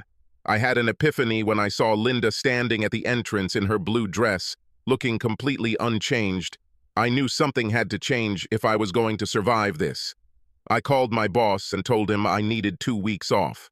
I then rented a truck and bought some supplies at the hardware store: wood, drywall, paint, and 2 exterior doors. Once home, I grabbed mine scrap and got to work. First, I removed the front door and the windows surrounding the door. After cutting out a large empty space, I installed the 2 front doors. I placed the old front door on the right side and the new one on the left. I then framed the wall right along the main entrance in the middle of the house and laid down drywall. I was going to do a duplex. I installed a new back door on the left side where the new kitchen would be. The new kitchen would face the living room, just like the other side. The office turned into a 3rd bedroom on the left side, my side. The dining room became the 3rd bedroom on the right side, Linda's side. When I was finished, each side of the duplex matched almost exactly, except for the detached garage on Linda's side. Later, I will build another garage on my side. I changed the lock on the garage and the code on the garage door so that only I have access. I also put up a fence in the backyard, cutting the backyard exactly in half. Now I have a duplex. I called my kids every day and told them I was working around the house. Linda kept asking to talk, but I kept telling her that I was not in the mood to listen to what she had to say. I called Samantha a few days later just to hear her voice and maybe get a chance to spend more time with her. I thought you forgot about me. I cannot stop thinking about you. Are you going to ask me out on a date? No. Stop teasing me. No, I'm really not going to ask you out. I was thinking more about going away for the weekend, just you and me. Really? Yes. Where? The Bahamas sounds tempting. Can you go away this weekend, fly on Thursday and return on Tuesday? Yes, yes, yes! Just take your phone and passport with you. We will buy everything we need there. After we told each other how much fun we were going to have, I had to let her go so I could pay for my plane ticket and book a hotel room. A last-minute trip to the Bahamas didn't come cheap, but what the hell? If Linda divorces me, she gets half our savings and my salary to support the children. I smiled when I realized it was as if Linda was paying for half the trip with Samantha. I transferred our savings account to a bank account in my name only. I also changed my salary so that it was deposited into the account. I didn't think Linda would cancel the credit card, but I wanted to have access to the money just in case. I worked 16 hours a day to get all the walls in place, a little unfinished on my part. On Wednesday, I managed to trim and paint the center wall on Linda's side. I knew that later I would have to separate the electricity, gas, and water. But for now, since Linda's side shared the same gas and electricity, Linda couldn't turn off my side. On Wednesday night, I told Linda to bring the kids home in the morning. On Thursday morning, I locked up my part of the house and sat on a chair out front, waiting for them to arrive. When they arrived and got out of the car, they all stood on the front lawn in a daze. Emma was the first to speak. "Dad, what did you do?" "I turned our house into a duplex. Don't you like it?" All 3 turned and looked at me like I was an idiot. They stood there with their mouths open. "Don't worry, guys. I finished the right side and moved your things to your new rooms." I showed the kids the left side of the new house, while Linda carried the kids' bags to their rooms. They were dumbfounded. Our short tour, ended with us all gathered in the living room on the right side of the house. Tommy, but Dad, the living room is much smaller. Don't worry, guys. You will never notice the difference. In fact, I need to install a garage on the other side of the house, and when I do that, I'm going to install a pool with a jacuzzi. This brought smiles to the children. Linda told the children to unpack their bags. She looked at me like she wanted to talk to me, but I followed the kids, helping them put their things away and make sure they had what they needed. After they put their things away, I pulled out some sandwiches I bought at a local deli and we ate lunch at the kitchen table. Emma asked me, "Dad, what is this all about?" But mostly, she watched Linda's reaction. After spending the last few days with Linda, Emma and Tommy obviously knew something was wrong and that their mother was avoiding their questions. Oh, we're getting closer to becoming empty nesters. I realized that things won't stay the same forever. I'm just getting ready. That's all. Gee, Dad, you could at least discuss this with us first to see how we feel about it. Well, actually, it was your mom's idea. She said she decided we needed a change and she needed something different. I stared at Linda with a grin on my face. Linda looked amazed.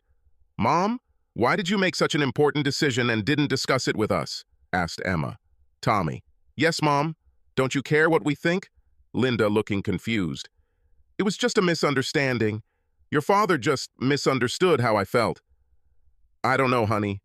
You made your intentions very clear then. In fact, once I saw that you were completely committed to your decision, I knew there was no turning back." Linda looked like she was about to cry and left the room. Tommy asked, "What's wrong with Mom lately? She's been crying about everything." I shrugged and told them they should ask her. Before Emma could ask another question, I told them that I had a trip out of town planned and would be back in a few days. I told them that I would not be contactable during my trip, but that I would call them every evening. I kissed the tops of their heads and quickly headed towards the door. I wondered if they noticed that I didn't say goodbye to their mom, who was in the bedroom. I picked Samantha up from her apartment and we hit the road. It was one of the best moments of my life. We flew first class, stayed at a 5-star resort, and were pampered like royalty. A weekend full of fun, sun, sand, waves, food, and drink. And even better, Samantha was very grateful and constantly tried to show how much she enjoyed being with me. By the time it was time to head back, we were both completely tanned, and I knew every inch of Samantha's fantastic body. On Tuesday, I dropped Samantha off at her apartment. Samantha kissed me very passionately at the front door. "Do you want to spend one more night with me?" "Yes, I would love to, but I need to meet face-to-face sometime, and you have classes tomorrow. Call me before you go to bed. I need to hear your voice before I go to bed." I kissed her for the last time and said, "With pleasure." I drove home, smiling to myself. Samantha told me last night that she could see herself falling in love with a guy like me. As I was driving down the street to my house, I saw Linda's car parked in her driveway. I parked on the road in front of my part of the house, wanting to avoid Linda. While I was unpacking, Linda knocked on my front door. "You arrived." "Yes, it is. Can we talk?" "Of course. What do you want to talk about?" "Can I come in?" "No. You are not allowed to be on my side. To be clear, this is my personal living space, and you are not welcome on this side. Never." Linda, clearly shocked, looked at me for a moment before turning to return to her room. The reality that I was not going to live on her side of the duplex had just become reality. We were both sitting at her kitchen table. "Jim, I love you, and I want everything to go back to normal. It will not happen." "Why?" "Because if you haven't noticed yet, you did something that changed the way I feel about you forever. It shouldn't be like this." "Actually, that's true. Nothing will undo what you did or how I feel about it." "But I love you." I collected my thoughts. "Let's say we were on a date as a couple with our friends. You left me and went with another man and spent the entire night and next morning having sex with him. If you had done this on our first date, would there have been a second?" "But Jim, it was Mark. I don't care who it was. You chose someone else over me." "Jim, I keep trying to tell you that I didn't choose Mark over you. So you didn't choose to sneak out the back of the club. You didn't choose to have sex with Mark Lavaliere. It was just one night. You've had your whole life to show me how much you love me. The moment someone more famous spoke to you, I turned into trash. Does this mean I should keep you away from all famous athletes, famous actors, famous politicians? You know there's a marathon this weekend. Are you going to have sex with the winner? Jim, this isn't fair. In a quiet, even tone, I said, so here it is. Now you want me to be fair. You want a chance to minimize your betrayal, a good chance to talk me out of my anger over what you did, a good chance to shame me for feeling betrayed, a fair chance to accuse me of not putting our family before my own pain. I seem to be the only one who is expected to be fair in this relationship. I reached across the table and took her hand. She smiled and took my hand with both of hers. I looked deep into Linda's eyes, knowing I was going to hurt her. Linda needed to know exactly how our new relationship would develop in the future. And yes, I was also excited to show her what it was like. It's too late, Linda. Too late? Yes, too late. I found another one. No. Linda pulled her hands away from my palm as if my hand was on fire. Do you know who it is? I'm sure Dee and your friends told you who I was with that night after you left. The redhead I danced with. The one who held me tightly while we danced. The woman who replaced you on the anniversary you threw away. When the words replaced you and threw you away came to her, I looked into Linda's eyes and saw sadness. I realized that Dee must have sent Linda photos of Samantha and I slow dancing together, looking like lovers. With anger simmering in her voice, Linda said, "Are you doing this to get back at me? Throwing some 24-year-old girl in my face to get even? Actually, 21. I spent 4 days with her in the Bahamas. You know that dream vacation you and I always wanted to go on? It was impressive. I knew I had a big smile on my face when I said it, but I couldn't help it. The weekend was truly impressive." Linda glared at me after I finished speaking. I saw that my words made her very angry. I knew that the smirk on my face that I was left with increased her anger. I reminded myself of the children and took a deep breath, forcing my face to relax so that my grin disappeared. With a hot look in her eyes that I knew would be followed by some soul-searing condemnation, Linda opened her mouth and pointed her finger at me. But when she saw my grin appear again, she realized that I knew every word she was going to say. Linda froze. Then she exhaled slowly, closed her mouth, and placed her hand on the table. We sat quietly, staring at each other. I knew Linda wanted to yell at me, set my ass on fire, put me in my place for what I had done. But she realized that she had no moral ground left to stand on. The leverage she was used to in our relationship was based on love and trust. The same love and trust that she casually erased for one night of sex. It finally dawned on Linda that what she had done had cost her more than she had imagined.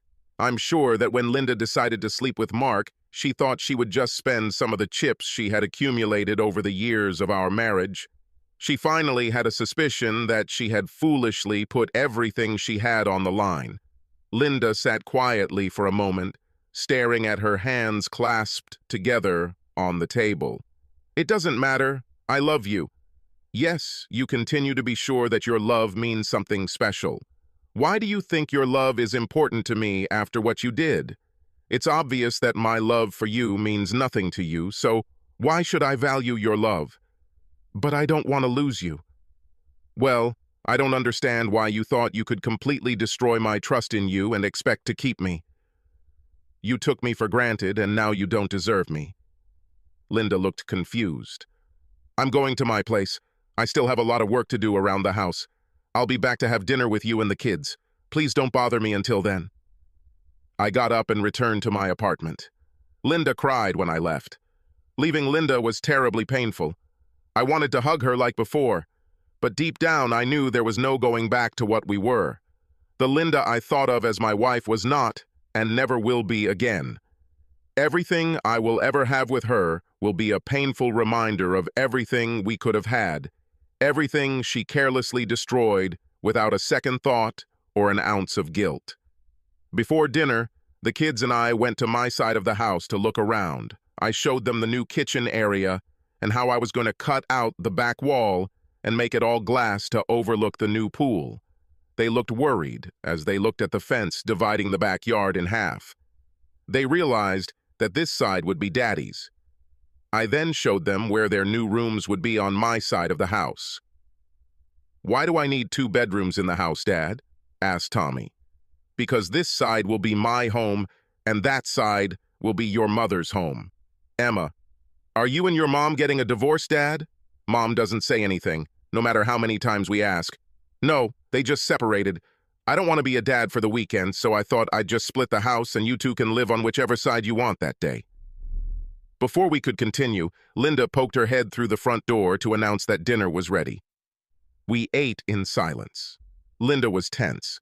It was clear that the children learned more about what was going on. Tommy blurted it out too loudly. "I'll move in with Dad as soon as he finishes decorating my room." Linda had a shocked look on her face. "Dad said that you are breaking up?" "We are not. It's just a misunderstanding and we're not done discussing it yet." Emma slammed her hand on the table and shouted, "Who changed? I want to know." Emma and Tommy looked back and forth between Linda and me. I stared at Linda. Linda stared at her plate. When Linda began to cry, the children got their answer. I told the children that their mother was tired and needed some rest. I helped Linda up and walked her to the bedroom, undressed her, and put her to bed. I quickly kissed her forehead, as if she were a little child who had woken up from a nightmare. I turned off the light and closed the door. I focused on feeling for Linda as I would have for one of my children. Adult child, who committed a terrible crime and was sentenced to prison for the rest of his life. I would still love my child, but he would no longer be a part of my daily life or thoughts. First, I went to Tommy's room. He lay on his bed and corresponded with his friends. I asked him if he wanted to talk about it. He said, "No, not really." I went to Emma's room. Emma was angry and crying. "Why did she do this, Dad?" "You have to ask her. You can't just forgive her?" "Then I would never be able to forgive myself." Emma sighed. "I know, but I want us to stay together as a family." "We are together. I just won't sleep in the same room as your mother anymore." I hugged Emma. We said we loved each other, and I returned to my part of the house. This has become our new normal. I always left for work before the kids got up, so our morning routine didn't change.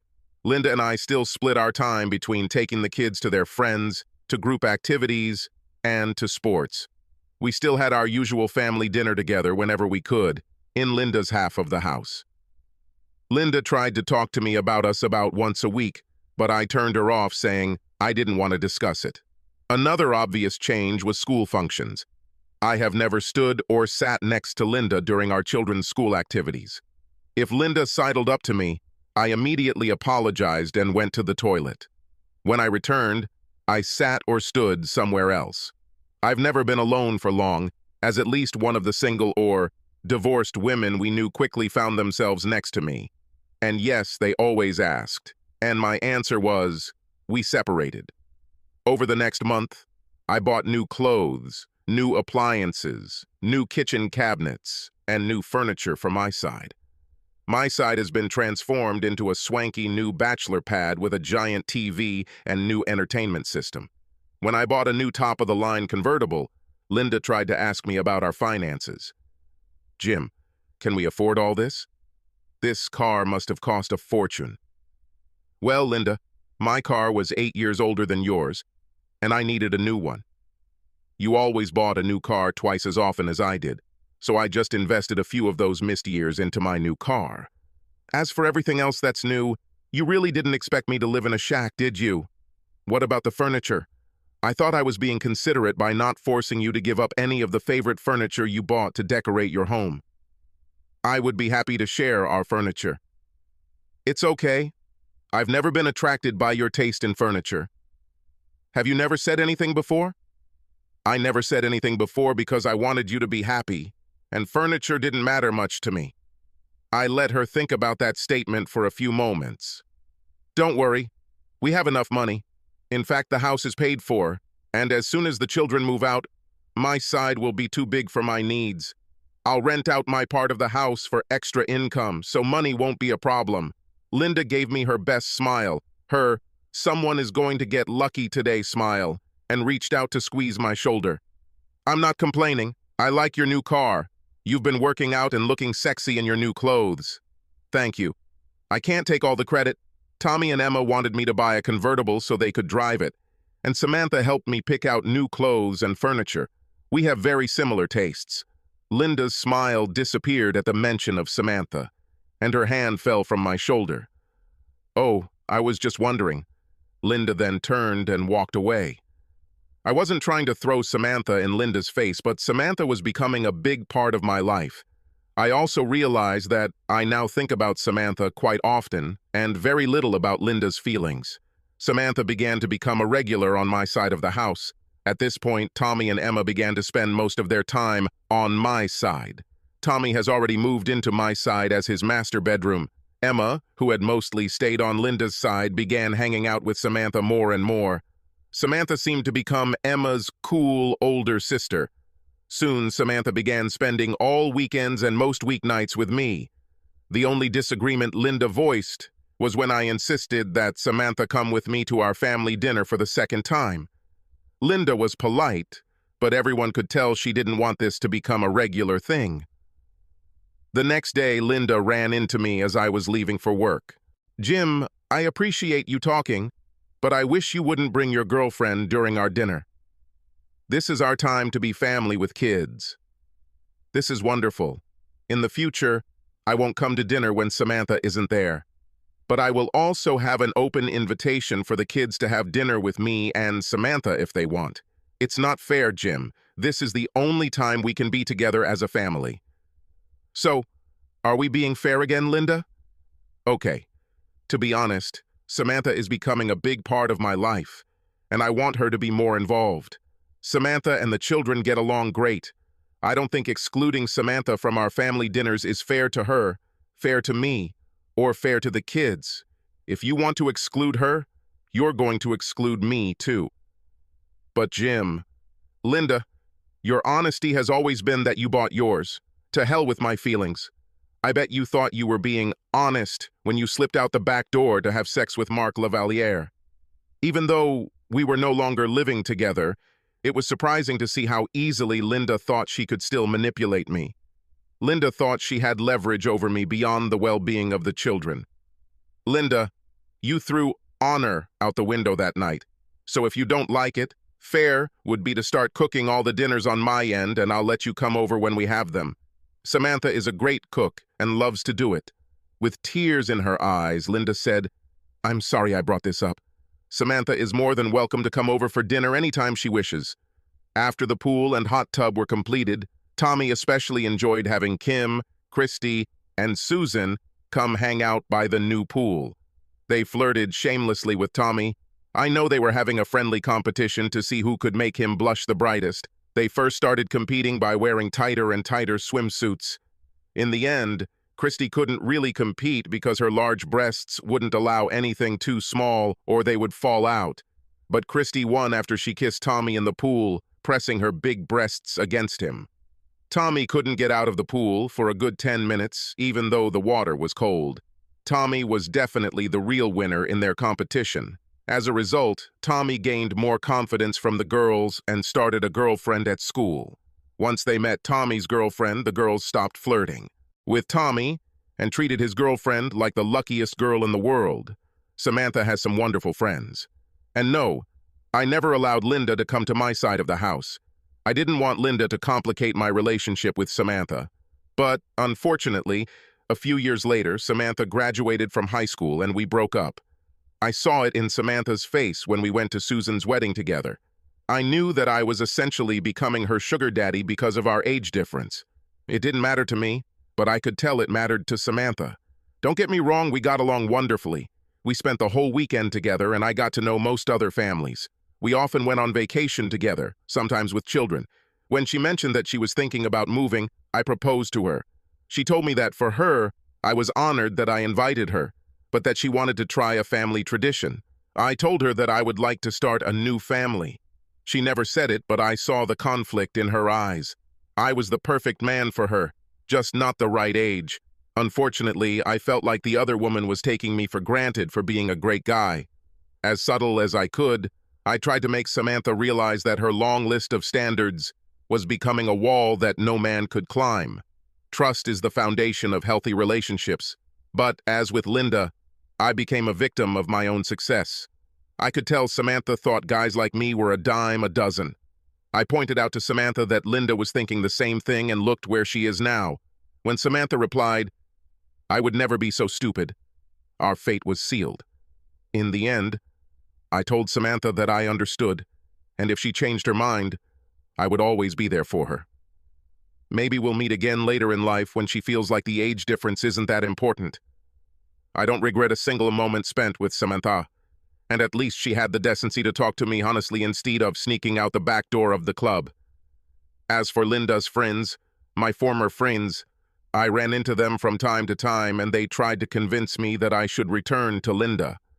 After they released their tripe, I always ended with, "Sounds very convincing. Now tell me how you feel when your spouse cheats on you, because from what I saw that night, not only do they find cheating acceptable, but they encourage others. In fact, I don't think it was a coincidence that we ended up at a club that Mark Lavalier was known to frequent. I just happened to have the hottest wife. Karma is what it is. And a few months later, I heard that the girls had decided to move their girls' night out to a new dance club that Mark Lavalier frequented, without telling their husbands. One of Dave's friends at work, I mentioned to Dave that I saw Dee dancing with Mark at the club. He even mentioned that Mark disappeared about an hour later, around the same time the table full of ladies left the club. Dave's friend did not see Dee leave with the group. All the wives denied that they were there at all, and there must have been a mistake. A few days later, Dave's friend sent a photo of him and his girlfriend at a club. In the background, Mark Lavalier could be clearly seen talking to wives at the table. The wives finally confessed, but they all said that no one went with Mark. Of course, their stories didn't match, and eventually the true story came out. But not wanting to give away their friend, the wives refused to say who was the one who left with Mark. Unfortunately for them all, when they finally named Dee, it was too late for any of them. Too many lies and trust has been damaged. From what I was told, when all the husbands met to compare wives' stories, Dave's closing comments summed it up. They covered each other for a long time. They all lied to us too easily. This isn't their first girls' night out. How do we know it wasn't just Dee's turn to have fun with Mark Lavalier, or anyone else for that matter? Every husband saw the expression on his wives' faces when Mark Lavalier approached our table that evening. Everyone heard how their wives condoned Linda's behavior and how lucky she was to have this chance. After the first bachelorette party, which Linda attended, all the guys knew that wife afterwards. They were excited because Linda talked about her sex with Mark. At first, the husbands were happy to get a little extra stimulation in the bedroom, but a couple of months later, one of the husbands joked to the other how much he hated sleeping on silk sheets. After comparing, both husbands realized that the silk sheets were new and both sets were white. In conversation with other husbands, 4 beds with new white ones were discovered with silk sheets. After Dee's night with Mark, the husbands became concerned that their wives were reliving their own nights with him. All 4 couples divorced within a year. I found out about all this because Dave was the first one to get divorced, and he apologized to me after he told me what led to his divorce. Each husband later personally apologized to me for their role that night with Linda. Everyone basically said, "If I had stood up for you then, perhaps I would have sent a clearer message to my own wife, and we would still be married." As for Mark Lavalier, his picking up of married women ended up pissing off the wrong person. Nobody knows who did it, but as Mark Lavalier walked out of the back of the club with his latest conquest, someone in a ski mask tasered Mark. Before Mark could come to his senses, the guy hit him in the private parts. While Mark was screaming, holding his crotch, the guy literally crushed both of Mark's kneecaps. Even though they had the video, no one was ever brought to justice. There were too many husbands who had reasons and opportunities. Mark lost the ability to walk. As for Linda, the last time we talked about us was the day Emma moved out. We were already divorced, and I had already rented out my part of the house, and moved into a condo by the sea. Standing in the driveway, Linda asked if she could talk to me after Emma pulled out to go to college. "Jim, I still love you. I made a terrible mistake, and I've regretted it every day since. Since then, I have not dated or even looked at another man. I know you haven't been in a serious relationship with anyone since Samantha, and I'd like you to move in with me again. Just to see how it goes?" Linda then took the necklace off her neck and handed it to me. At the end of it hung my wedding ring, the ring I gave to Dee the night Linda left me. Linda looked at me with hope in her eyes. "You still don't understand what went wrong, Linda. That night, you thought you could test my love for you, when in reality, it was a test of your love for me. But I really love you. No, you like what we once had. You loved that you had the perfect marriage, the perfect husband, the perfect children. You liked that I didn't treat you like property, like a trophy wife, that we shared important decisions. You loved that our lovemaking, although less frequent, was just as intense as when we first met. You liked that I always cared about how you felt, ahead of everyone else. You liked that I gave you financial security to do what you wanted. But more than anything else, you liked that I trusted you without a doubt. Now you love me more than before because you know that you will never find anyone else who would make you as happy. No one will be as in love with you as I once was." Linda didn't move. She still held the necklace at arm's length, but her hand turned white as she clutched it with a desperate grip. "You didn't appreciate what you had, and now it's gone. I can't be near you anymore. I will never again put you in a position where you have the opportunity to do what you did to me. I always thought it was us against the world, but you killed us when you ran away to be with Mark Lavalier." Linda began to cry. "How many times do I have to say that I regret going with him?" "It was never about Mark, Linda. You thought you were lucky when Mark Lavalier decided to take you home with him, but I was lucky too. When I was at my lowest, and your friends tried to convince me that I was a fool for being upset, I realized that you showed me that we truly are a wonderful couple. But not because of you, but because of me. You left because my love was so strong, not yours. My love would never even think of doing what you did. My love was the music to which we also danced, which made us so special." As I was sitting at this damn table, angry, thinking about these things, I saw Samantha across the room looking sad. When she saw me looking at her, she smiled. Her wonderful smile reminded me that I was still a man, and I had a chance to be happy with someone, that I could pour my love and devotion into a new we, a different us. Then you opened my eyes and set me free. With that, I climbed into my convertible and drove away with a big smile on my face. I couldn't wait to get home as soon as possible. Samantha quit her job out of town and moved in with me last week.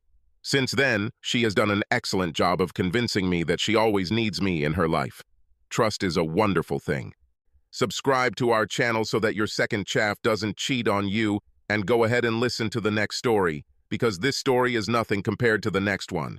If you're under 18, don't even think about listening to the next one. Our friends in blue showed up at my garage in the form of 2 police officers in a patrol car. I secretly watched them from my place under the lift. It was unusual to see such happy police officers. Their faces became more serious as they approached me. They confirmed my identity and said they had bad news for me. Something happened to my wife in our house and she was in the hospital, but they couldn't go into detail. I tried to leave right away, but they stopped me, wanting some answers. "Can you explain where you have been for the last 3 hours, sir?" "Yes, officer, I've been here all day. Just ask my 2 mechanics. Sorry, I actually snuck out for 10 minutes around 11 a.m. to get us coffee." One of the policemen came over to chat with Mike and Pete. Another wrote down which coffee shop I was at. "Can you show me your car, sir?" he asked. "Of course, my truck is outside."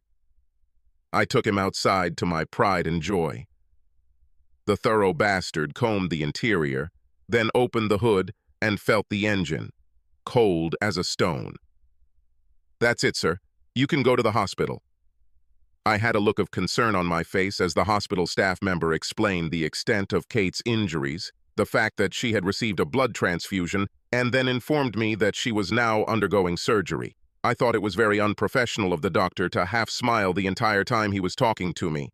On leaving the hospital, I was intercepted by the same two policemen who were in the garage earlier. They wanted some more answers. We retired to the hospital cafeteria for some much-needed coffee. They wanted to know how my relationship with my wife was. I explained that we met and got married relatively late, 8 years ago. Kate worked successfully as an attorney for a large local firm. She basically wanted to have children but resisted my pressure until she was almost 40 years old because she wanted to establish herself in her job. They asked me why she was home on a weekday. I explained that Kate had quit her job a month ago to rest before her pregnancy, a sort of vacation before at least 10 years of domestic service. I then added in conclusion that I love my wife and we are doing well and are looking forward to having a baby. They asked me if I knew a certain John Barton. When I answered no and asked why they were asking, they avoided answering and walked away. I knew I could rely on my guys to lock the garage, so I went straight home. 2 forensic scientists and 1 detective were searching the house. The detective introduced himself and explained what he knew. He then asked me the same questions as the previous officers, plus 1 new one. Can you explain why we found a few drops of blood in the downstairs toilet, sir? Sorry, I have no idea, detective. Now, can I ask you something? It is clear that you are not treating this as an accident, and also that I am being treated as a suspect. Can you assure me that you are not concentrating on me as the only subject, but are also looking for the real culprit? You can rest assured, sir, that we have several lines of inquiry. My colleague is now talking to Mrs. Barton. Who is this John Barton I keep hearing about? Sorry, sir. I think it is inappropriate for me to comment. He and the CSIs then walked away, leaving me confused. I went upstairs to the master bedroom and looked at the scene that was playing out. I would be really shocked if I was watching it for the first time. Earlier in the day, around 10 a.m. at work, I started thinking about sex. There is nothing unusual about this. They say guys think about sex an average of 67 times per waking hour. Let me tell you that men who have been virtually cut off from their wives for a month can at least double that. Since Kate left work, our 2-3 times a week has dropped to almost 0. Kate was either in a bad mood, bored and depressed, or too tired. Personally, I thought it was because her normal life was almost over and she was just scared. Being a caring husband, I didn't want to put pressure on her. She will come out of her fear at her own pace. I knew that my life would change after having children, but I understood that her life would be turned upside down. I kept daydreaming about what our sex life was like in the early years of our marriage. Anywhere, anytime, in any case. We made an effort to keep it fresh and new for as long as our imaginations continued to exist, and then slowly fell into the automatic mode that 2 long-term partners often fall into. I snapped out of my stupor. I knew what to do. Bring back spontaneity. Go home right now and have sex with Kate until you're unconscious. Okay. The decision has been made.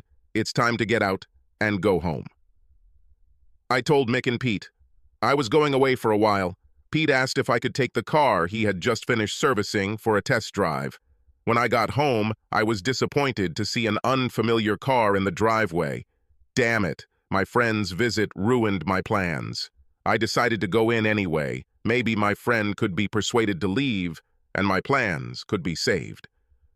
Without any suspicion or attempt to hide, I opened the front door.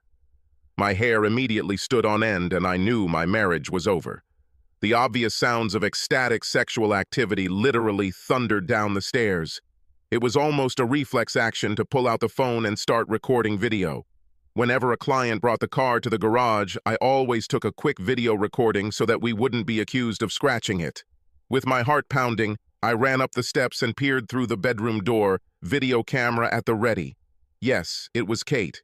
And yes, it was some guy I didn't recognize happily having her on our bed. Fighting the urge to pounce and kill, I turned away.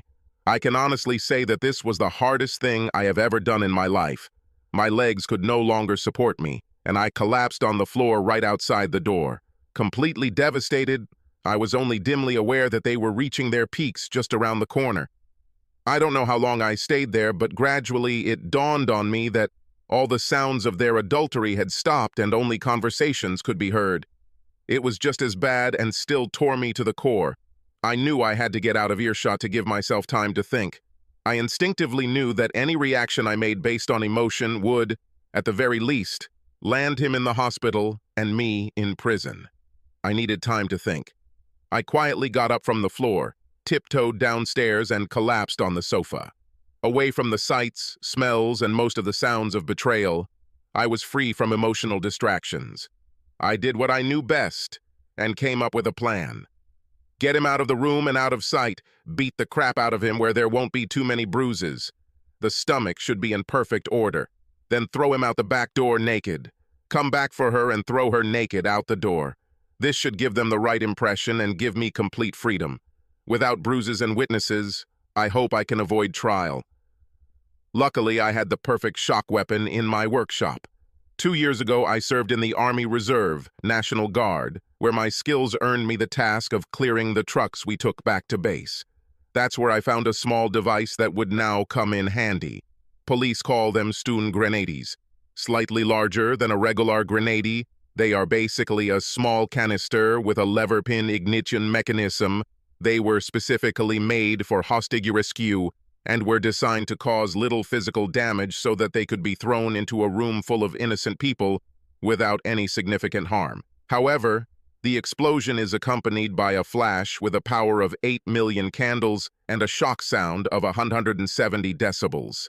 The flash alone can stun a person to the extreme for at least 5 seconds. My mind, driven by my newly acquired hatred, quickly formed the rest of the plan. I didn't want to ruin my house, so I couldn't just throw a grenade on the floor. I took out the device and quickly glued a short piece of rope to it, then put a loop on the end of the rope. Having thus prepared, I tiptoed upstairs. As I got closer, I realized that secrecy was no longer necessary. I clearly heard men's moans coming from behind the bedroom door. Pausing only to pick up my phone from the floor outside the door where I had dropped it, I glanced around the door frame. It was heard that the second round of sex was in full swing. My wife satisfied her lover by caressing his manhood below the waist. Having mentally rehearsed the sequence of events I had decided to do, I took a deep breath and took action. One step into the room, loop the end of the rope around the hook on the bottom of the light fixture, leaving the device hanging halfway to the floor. Pull out the pin, put it in your pocket, and walk out the door again, pressing your fingers tightly to your ears and closing your eyes tightly. Even with my precautions, the effect was amazing. I clearly felt the shock wave and the bright reflected light through my eyelids. Following the plan, I jump into the room again, ready for action. This time it was my turn to be surprised. I don't know exactly what I expected to see, but it was nothing like the scene that appeared before me. Mr. Anonymous was lying on his back on the bed, and his manhood below the waist was clearly damaged. Either nature was extremely unkind to him, or something was missing. Kate lay on her back on the floor, her eyes blank, her mouth opening and closing like a fish out of water. Confused, I went back into the hall to think. My thoughts were soon interrupted by 2 unholy screams from the bedroom, followed by various bangs and slamming doors. I began to realize that I was in deep shit. My plan had failed. Once again, I peered around the doorframe at the scene of carnage. The guy rolled out of bed and curled up on the floor, holding his groin, screeching like a banshee. Kate was nowhere to be seen, but apparently she was in the bathroom. We need to remove the evidence. I returned to the room, looked around, and quickly found the detonator mechanism for the device, adding it to the rope. I couldn't find anything else, so I concluded that everything else had been destroyed. I headed to the bathroom, very carefully. Kate was on her knees, vomiting into the toilet. I had no desire to go and help her, I just didn't care anymore. On my way to the door, I noticed something on the floor. I picked up a piece of flesh. It was warm and soft, and resembled the tip of a tongue. On the way to the front door, I went into the toilet on the first floor and flushed it. They wouldn't sew it back on.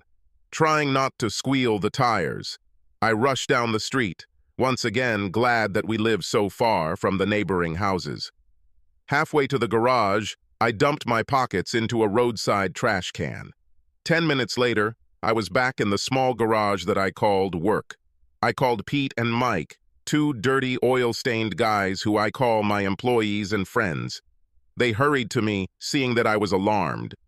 "Guys, I need you to be my alibi for the last 45 minutes. What do you say?" "Of course, boss," was heard almost simultaneously.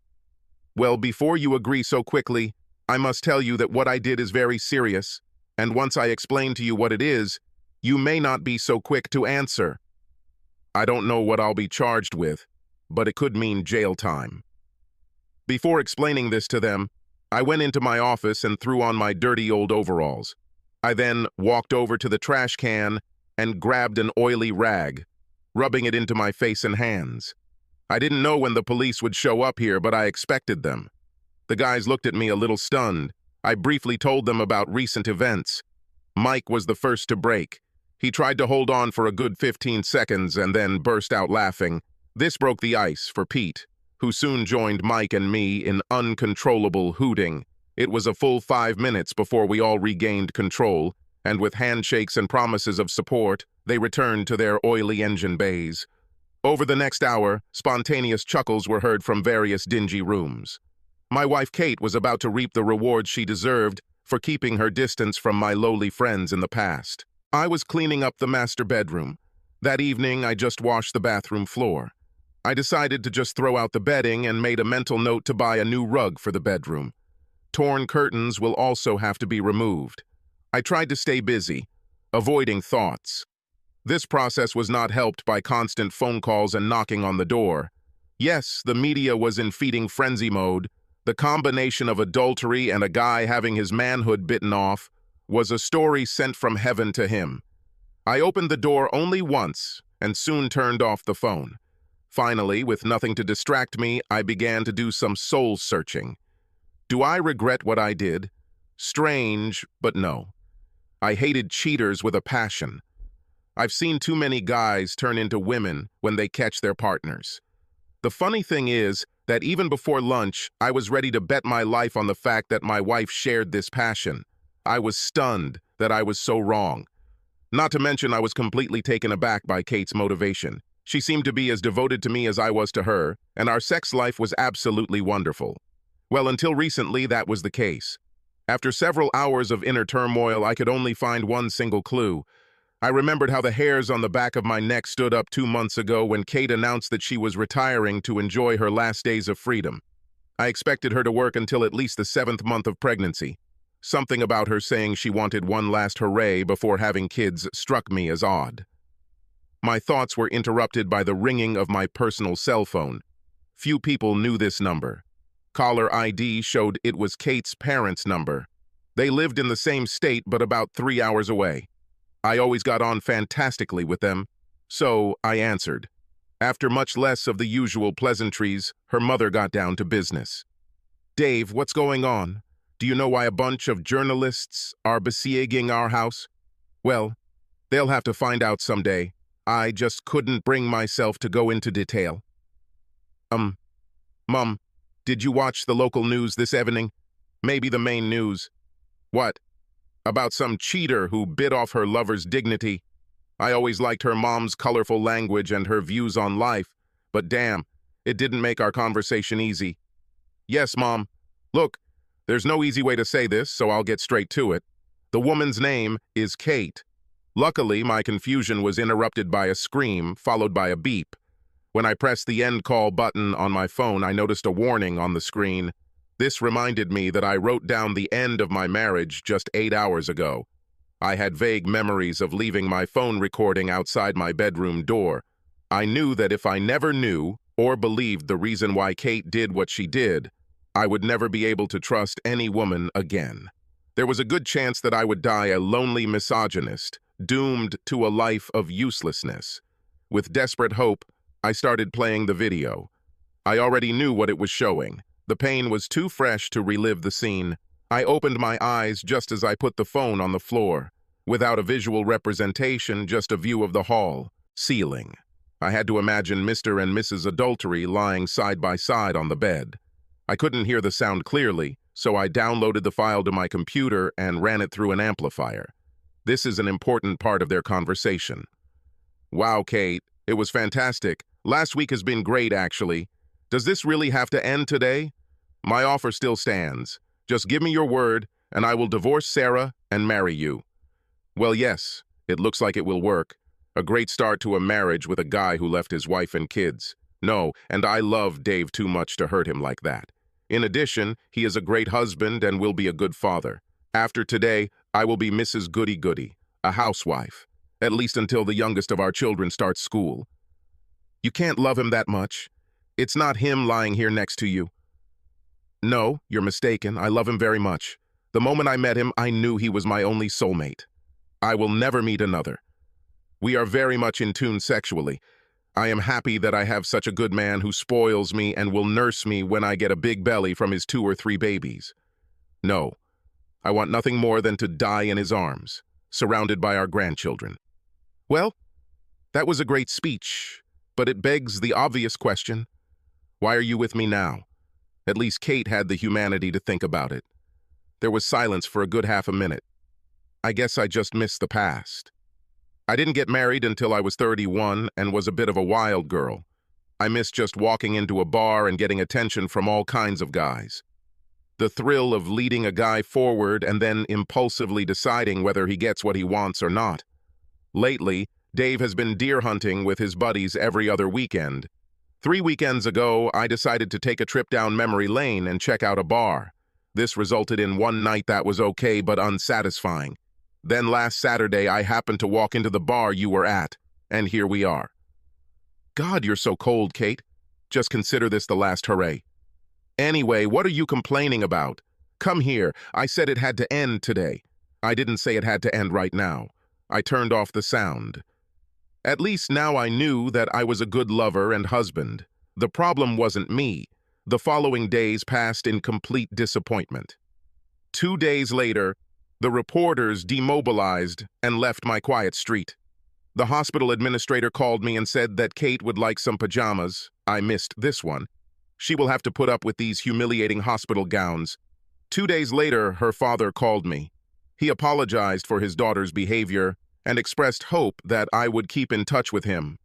To try to sweeten the deal, he reminded me that he has another daughter and she was recently divorced. Sorry, Dad, it's just too weird. 4 days after this event, he was shown on the news again. Mr. Not-So-Big-Dick has been released from the hospital. Journalists dug up something and exposed him as a serial cheater. So it was with some pleasure that they announced that, although the surgeons had succeeded in sewing his manhood back together, it was very unlikely that it would achieve any of its intended functions. At the end of that week, I received an unexpected visitor. Mrs. Barton, or Sarah, as she insisted I call her, was a pretty lady with sad eyes. She told me that she had heard rumors that I might have some evidence that could help her in her divorce case. I explained that maybe it was true, but I couldn't admit it without exposing myself. She understood everything and was very apologetic for asking. I told her that I thought there was such an abundance of circumstantial evidence that she wouldn't need what I had. If this turns out to be wrong, I will persuade her to return and perhaps change her mind. There was such sadness in her that I felt sorry for her. Pulling out the video file, I played her only in the aftermath of the big explosion. The shock of her husband's screams made her cower at first, but she soon pulled herself together. Suffice it to say that she was not very sad when she left. Being the helpful guy that I am, I invited her to come pick me up when the sadness returned. Oh yeah, that wasn't the last time I saw Sarah Barton. The last visitor I received was probably the strangest. On Saturday, I answered the door to the detective I had spoken to at the house on the day of the big event. The suit disappeared, leaving only jeans and a shirt. Hey, son, no, I won't come in. I just wanted to say that if there was insufficient evidence, I recommended that the case be closed. Hearing my gratitude, he turned to leave, but stopped and looked back. Listen, at the end of the year, I will retire. If I come back after this, will you tell me how you did it? I just smiled and wished him a good day. Kate's letter arrived the following Tuesday. My dear Dave, I can't express how ashamed and sorry I am that I did this to you. I understand perfectly why you couldn't bring yourself to visit me, and I forgive you unconditionally. I never thought about the full extent of the possible consequences of my actions. I, of course, did not imagine that my parents would actually disown me. I know that I have lost your love, trust, and respect forever, which hurts me more than I can describe. I will understand if you never want to talk to me again, but it may help your recovery if you allow me to explain why I did what I did. Just be sure that it's all my fault. Doctors say that I won't be able to speak normally for a long time, if at all. They think I swallowed the tip of my tongue when I bit it off. They tell me about some experimental stretching technique that can restore some function. I hope this works, and I can at least get back to my career as a distraction from the dull, loveless, childless future I'm currently facing. Ask anything you want in a divorce, and I will sign it. If you could find it in your heart to keep me on your health insurance for the near future, I would be forever grateful. Farewell, my love. I wish you nothing but happiness in the future. I hope I haven't completely ruined your life. Your Kate, aka your cheating wife. I must say that the letter touched me.